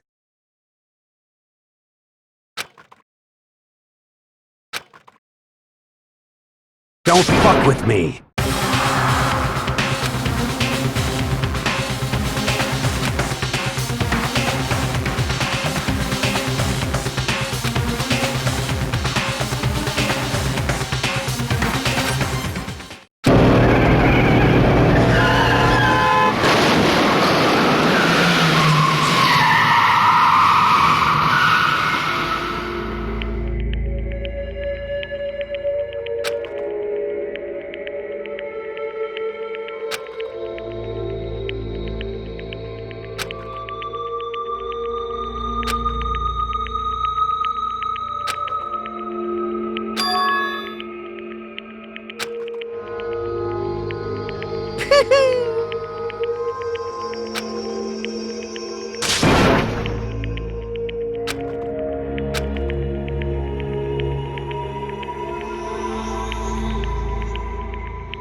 I just...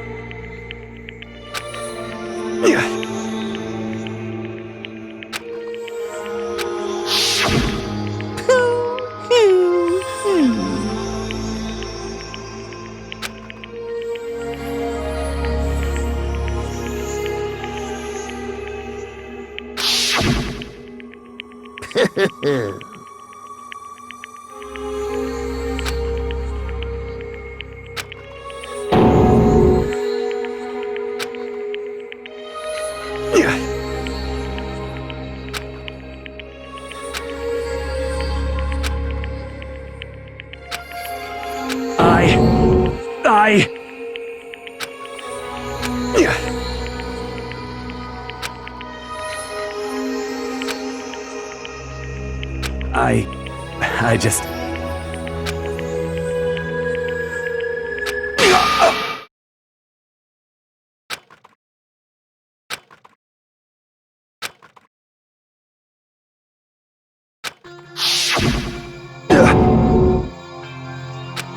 I'm sorry. Huh? But... I want to change.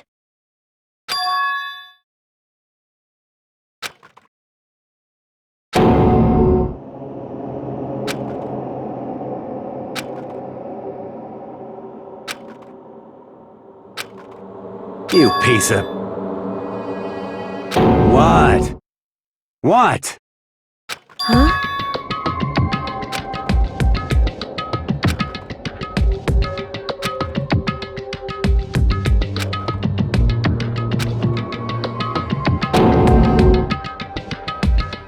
What?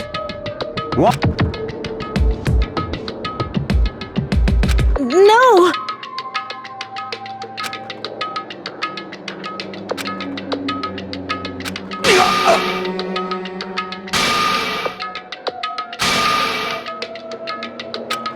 What's wrong?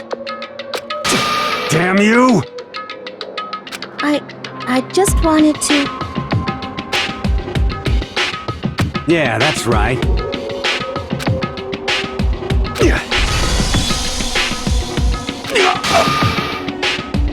You son of a bitch!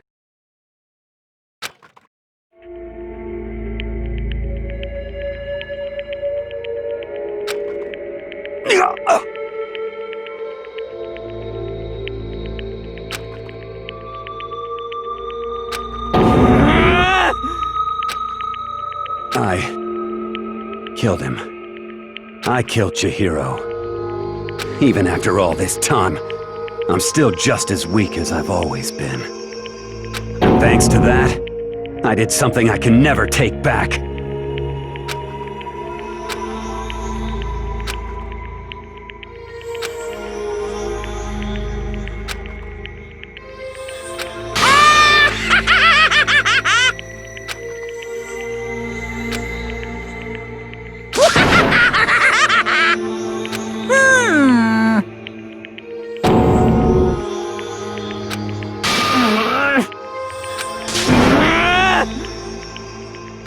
Yep.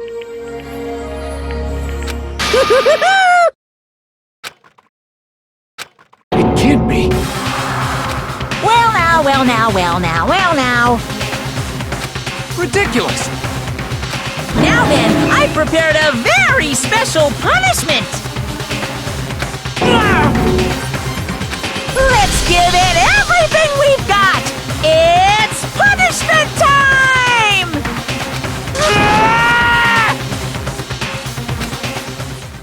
Sorry, man. I couldn't keep the promise we made. From one man to another.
Naturally.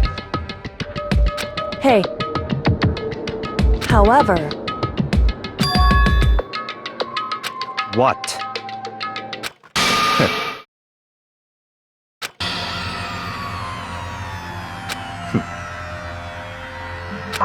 Honestly.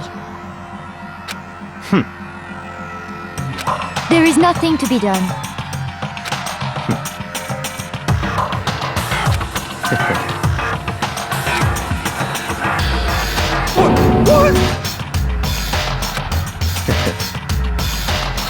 Well, That's right.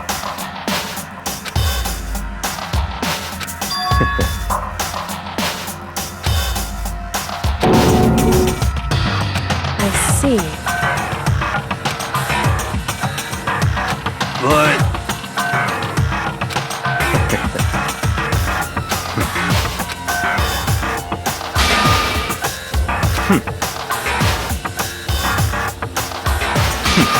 Interesting.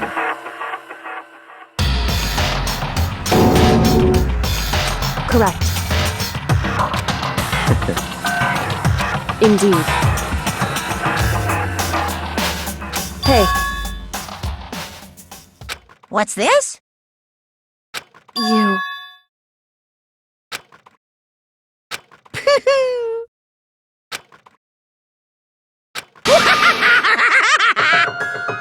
What?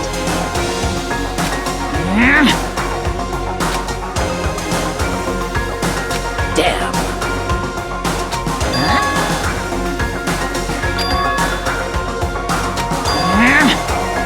What the heck?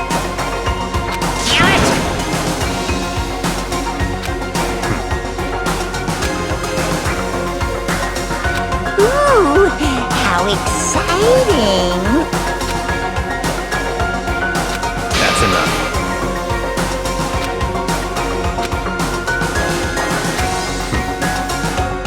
In the name of my family.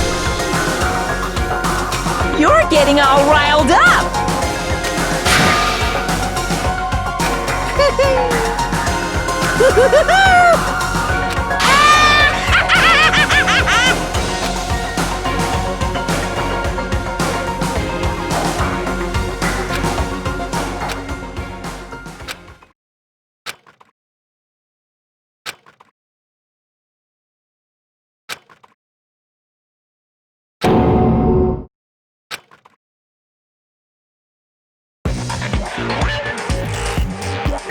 Well, anyway, like I was saying, this is a pretty good spot.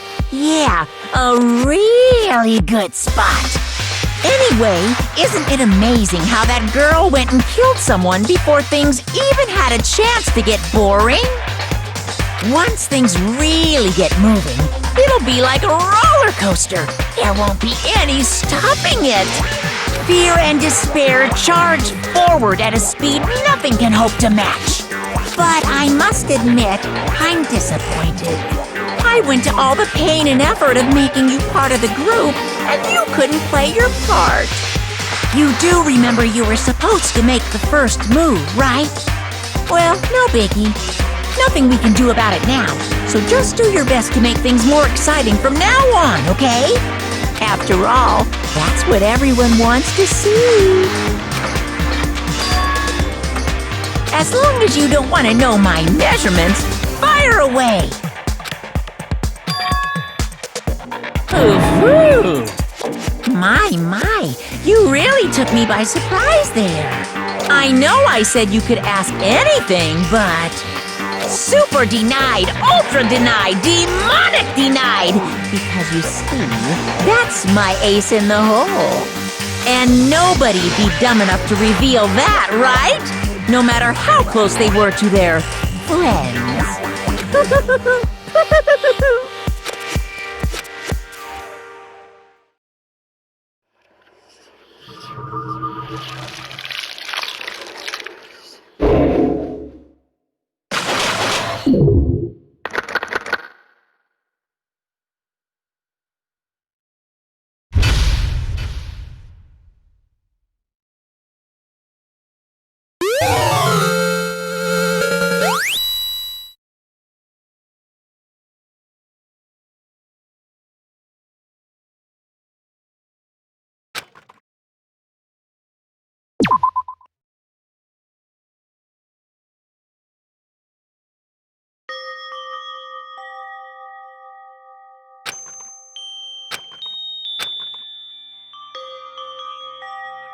I know I shouldn't cry, but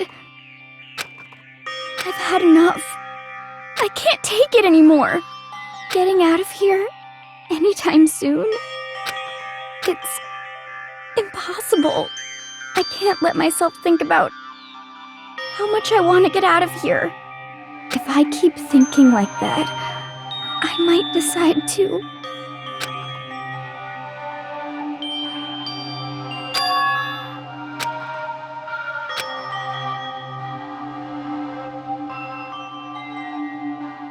Okay.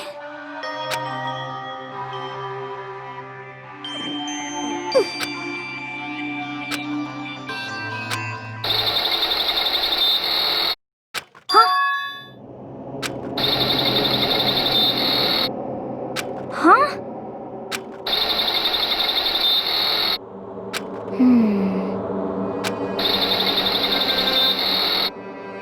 But...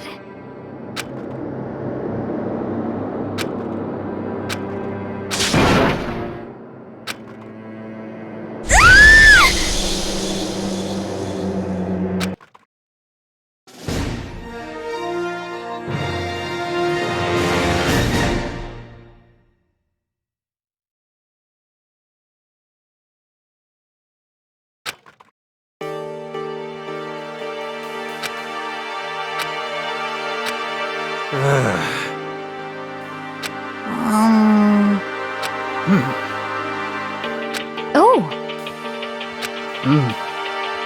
So then, How about that? Impossible.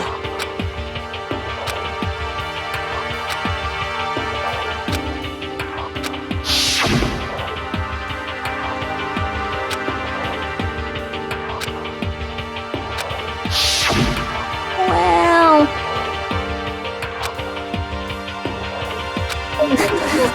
It's like...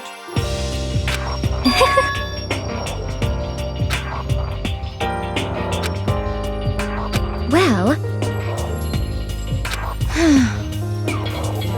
Is that okay?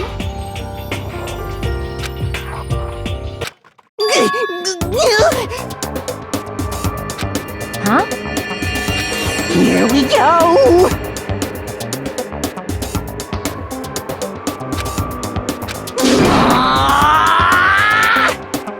There is nothing to be done. You know?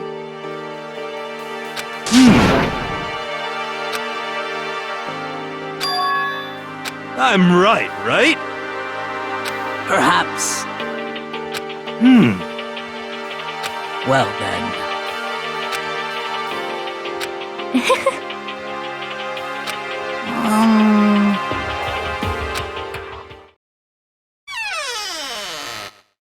You called for me, and so I appeared!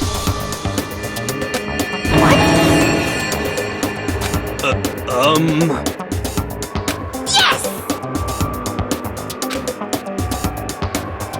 Aha! You SOB!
Could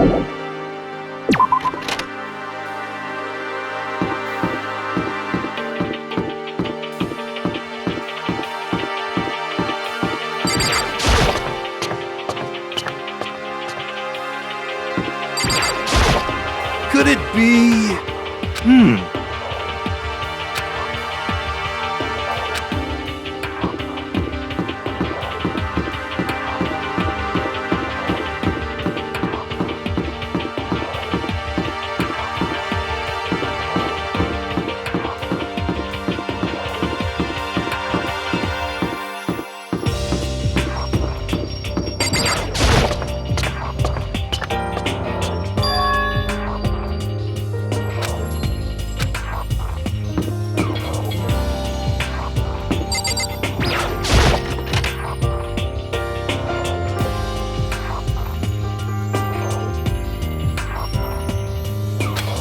Let's see.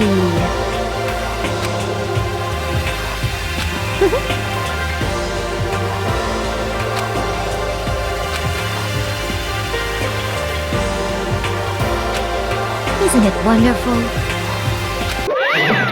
Listen up! Ba-bum, ba-bum.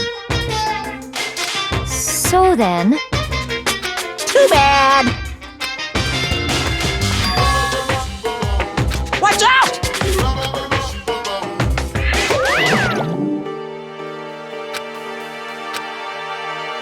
most unfortunate.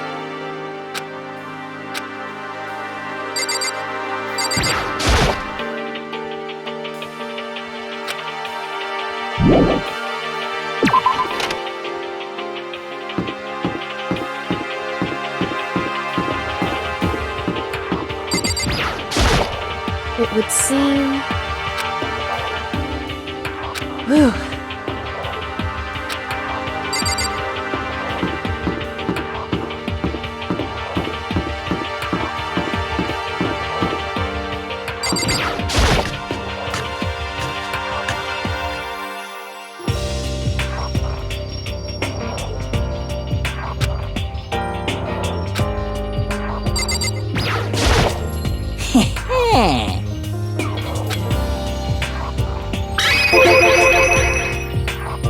Yes, indeed.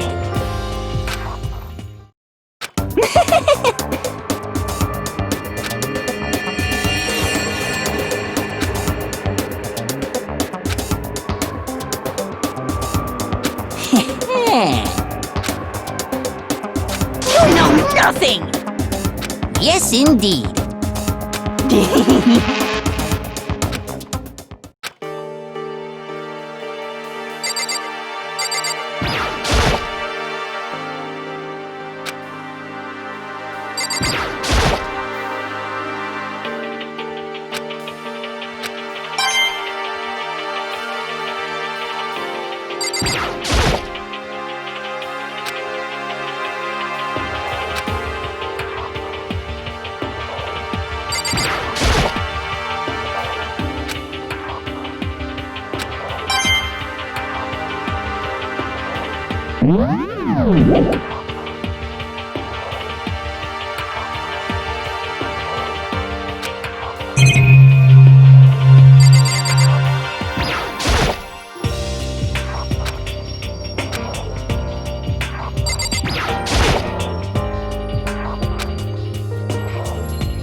Isn't that wonderful?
Watch out!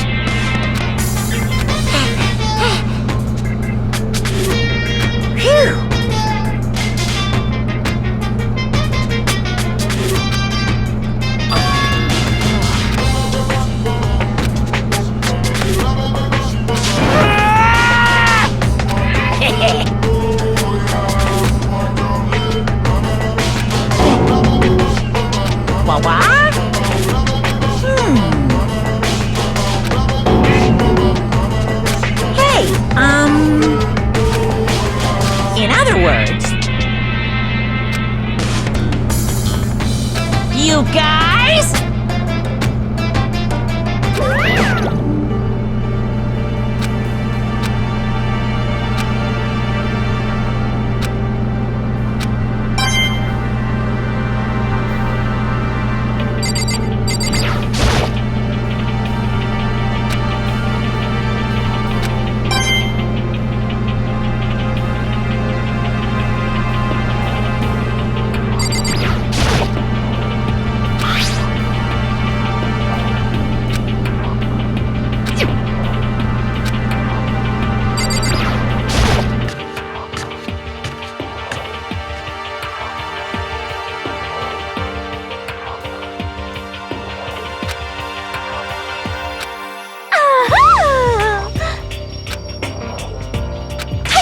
Seriously excited!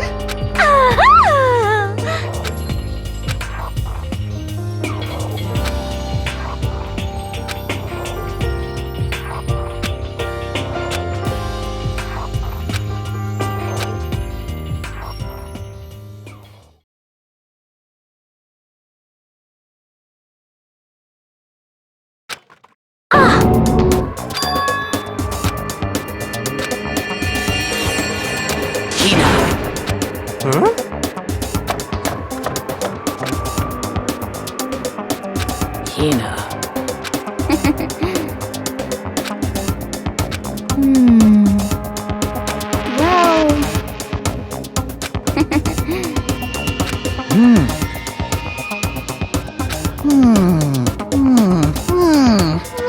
Just a second! Well, Sorry.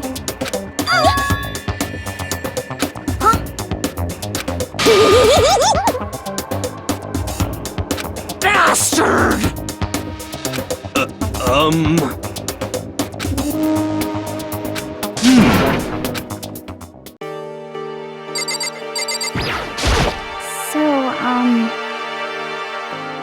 Could it be... That's right! Well, Yeah! so then, I see.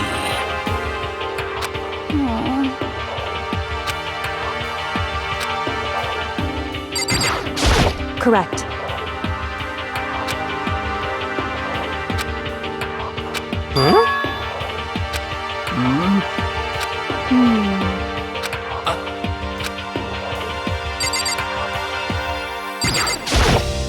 Yes, yes!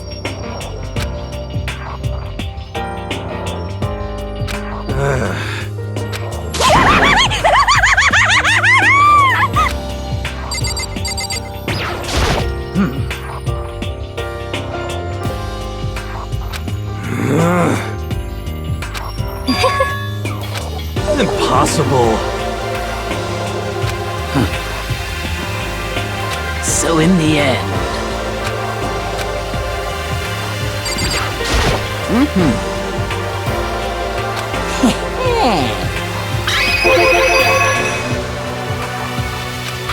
Perhaps...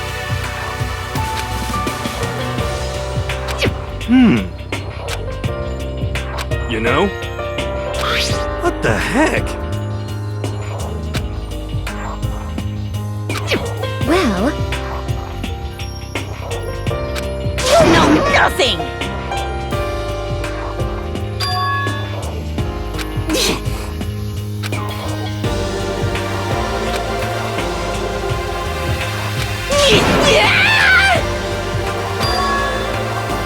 Damnation!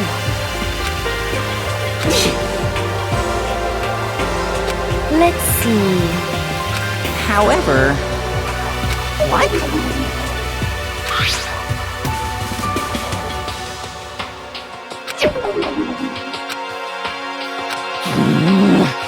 This.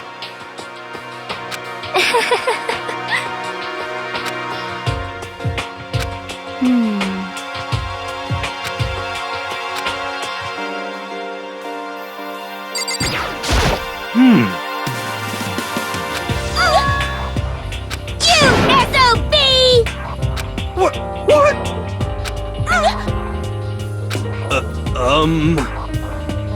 No, no, no, no!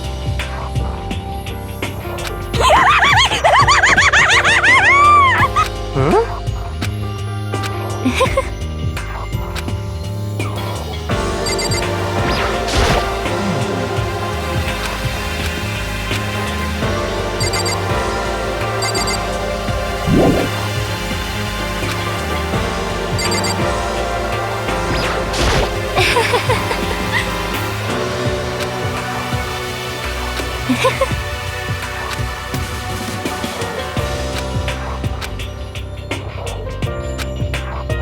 What?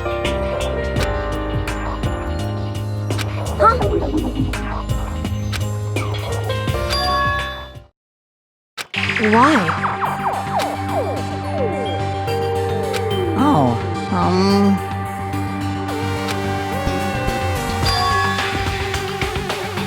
Well then, Let's see.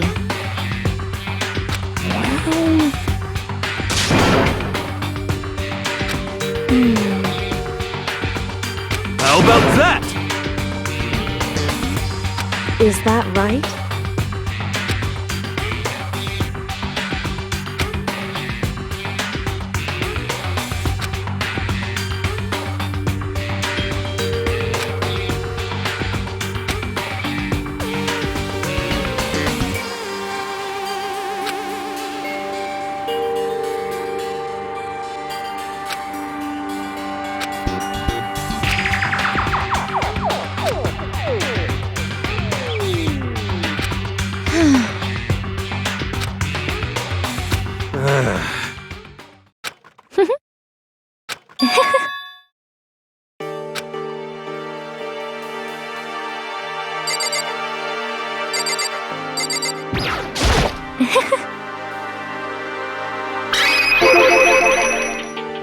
Actually,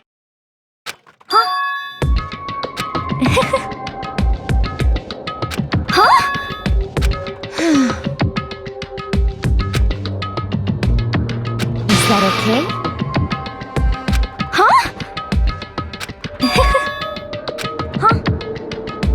Oh.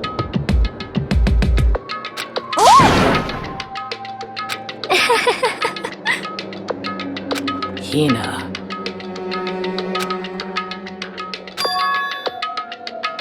I see. That's it! I'm sure of it! Just a second. But...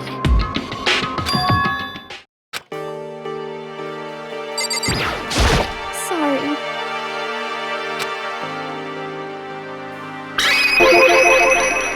Well...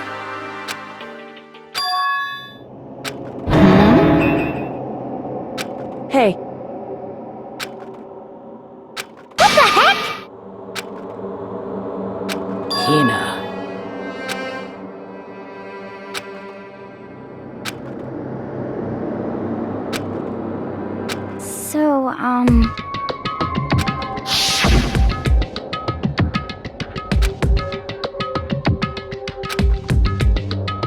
Huh? Honestly. Sorry. Hina. But...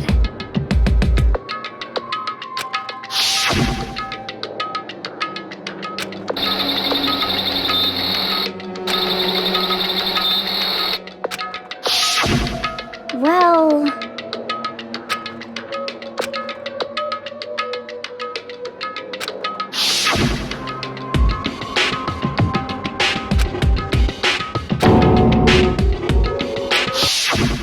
Say what? Oh no! Honestly. Well then.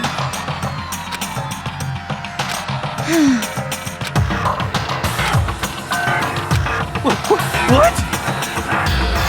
What the heck? Please! Hey, There is nothing to be done. Oh.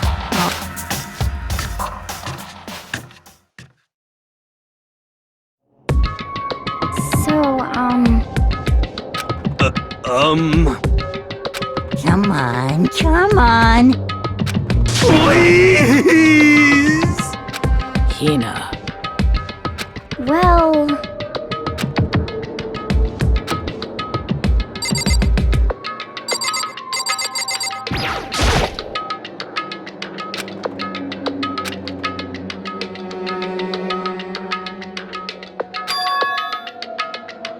hey.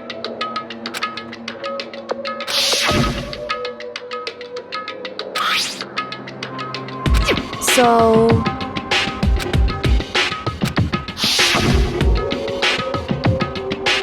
It would seem...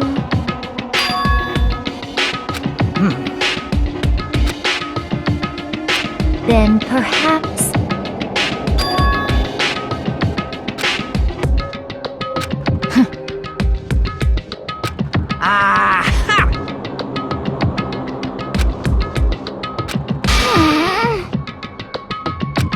Hey, come on. What are you saying?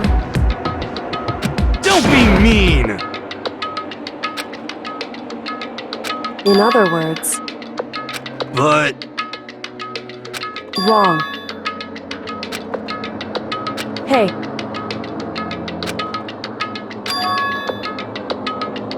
Yes, it's me.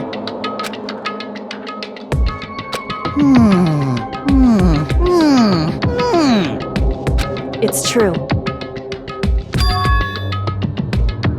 Hey.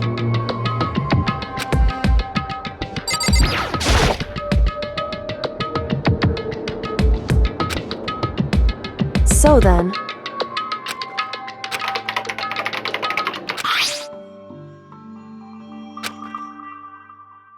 Hey.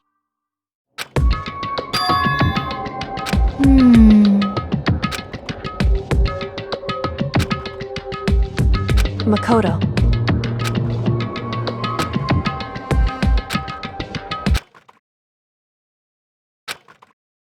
You really came.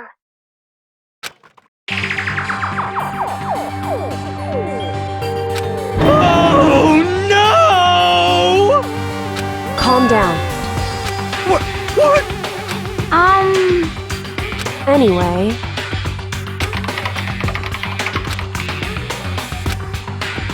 Hello, nice to meet you. I'm Chihiro Fujisaki.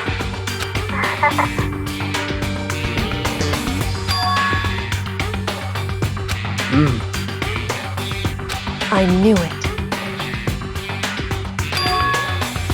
That's right.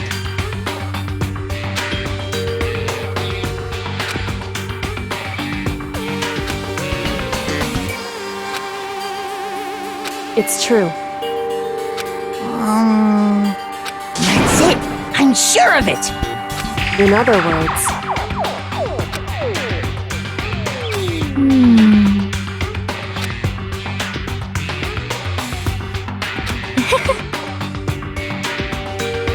I see.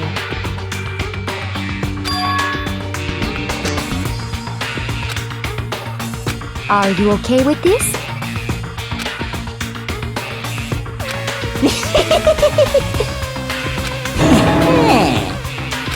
Huh? Da-da-da-da-da! Huh? I feel as if... I mean... Anyway,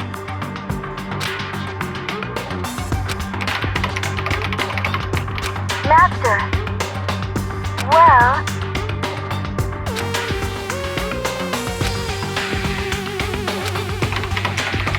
That's right.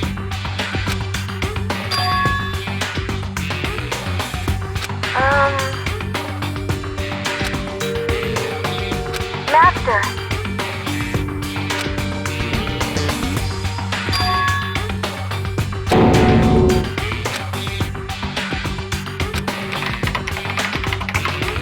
That's right. Leave it to me. I see.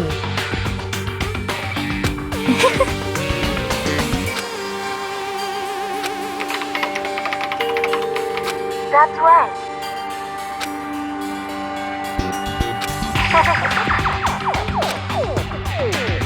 Yes, indeed. Are you okay with this?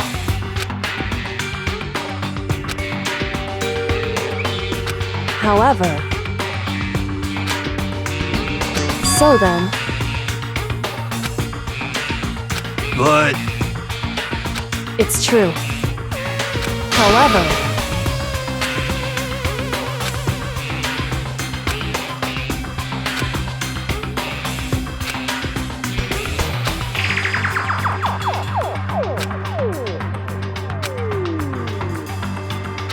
So,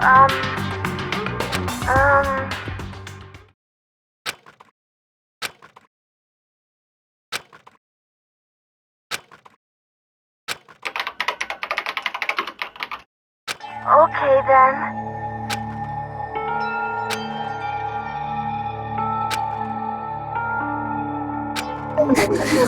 It's like...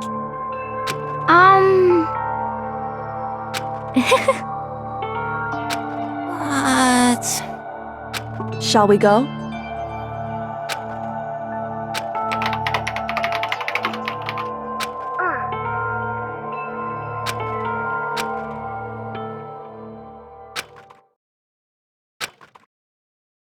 Could it be...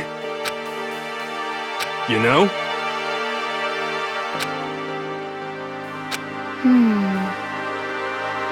Well?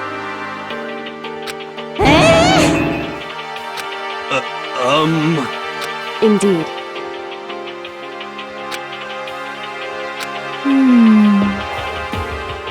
Of course. You know? It's true.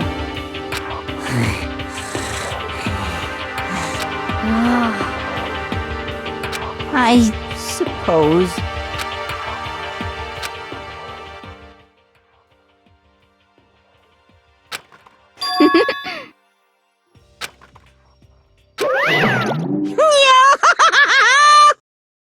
What's the matter?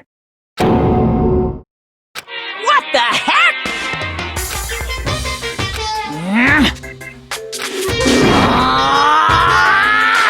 What the heck? Say what? Disgusting. Just the worst. Huh?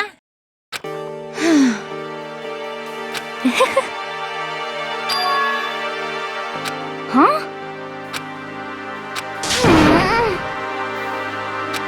Hey, come on.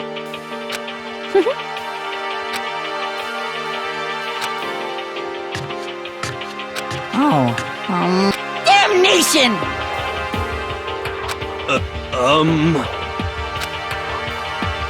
Hey! Hey! Hey!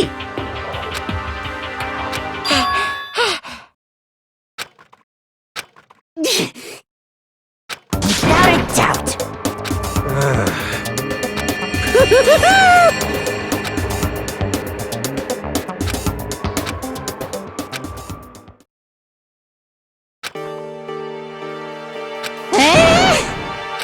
What?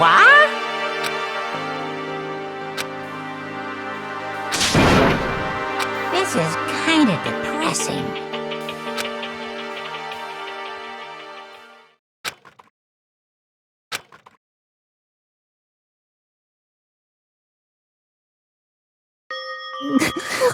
It's like...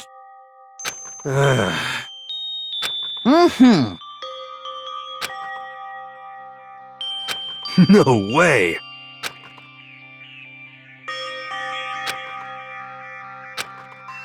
You got it! This is fine. Indeed. Of course.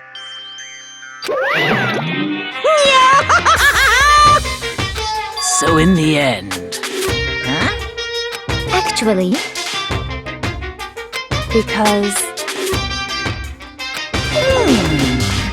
My entire existence! Well now, well now, well now, well now. See ya later! Oh, it would seem... huh? However, correct.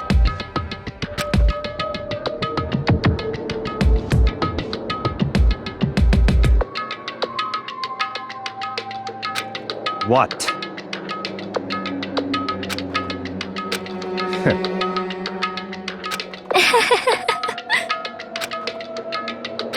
What the heck?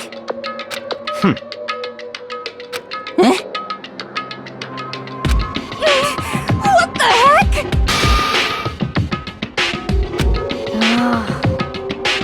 Well, So then,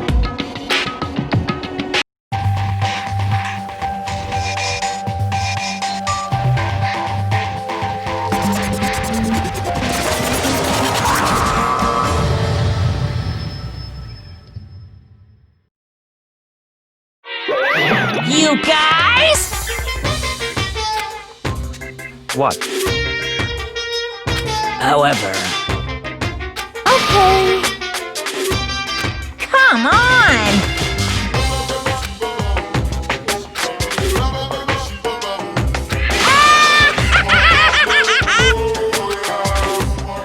Without further ado, I give you this! $10 million! I've prepared this graduation present for whichever lucky student makes it out of here alive! What do you think? It's 10 million bucks! 10 million smackaroos! It's like totally wowie wow wow, am I right?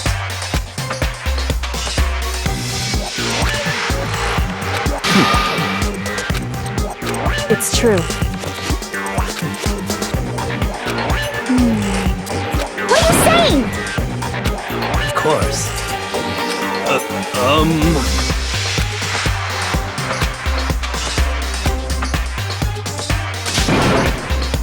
I can't wait! I can't wait!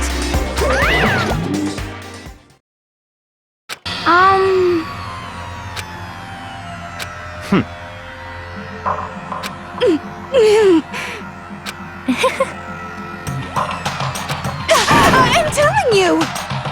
You know nothing! Hey,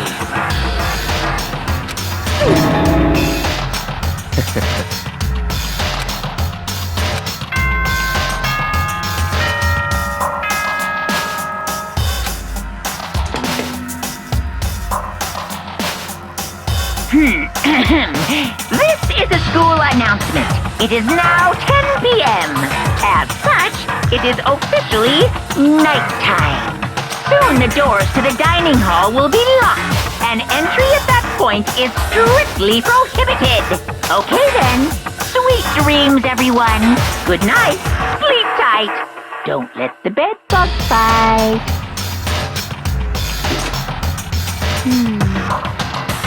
Hey.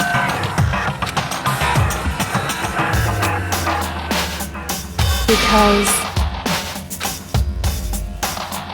You know? How about that?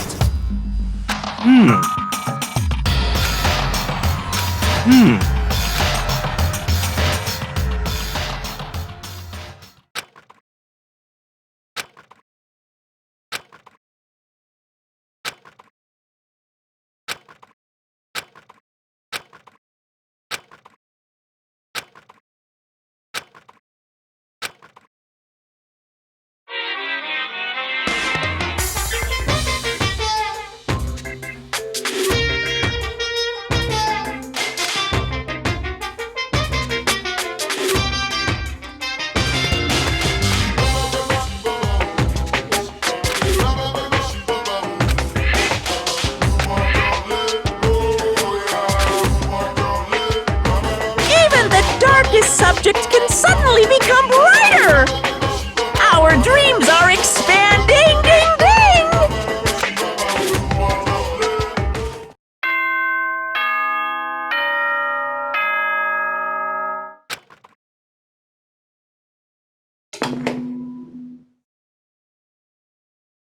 Good morning, everyone!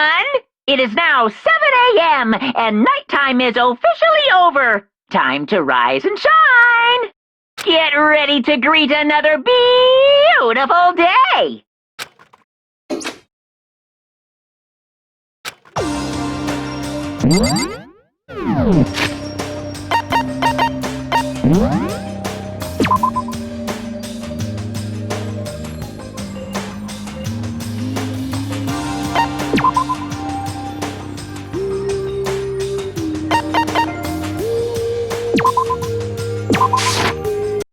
Danganronpa.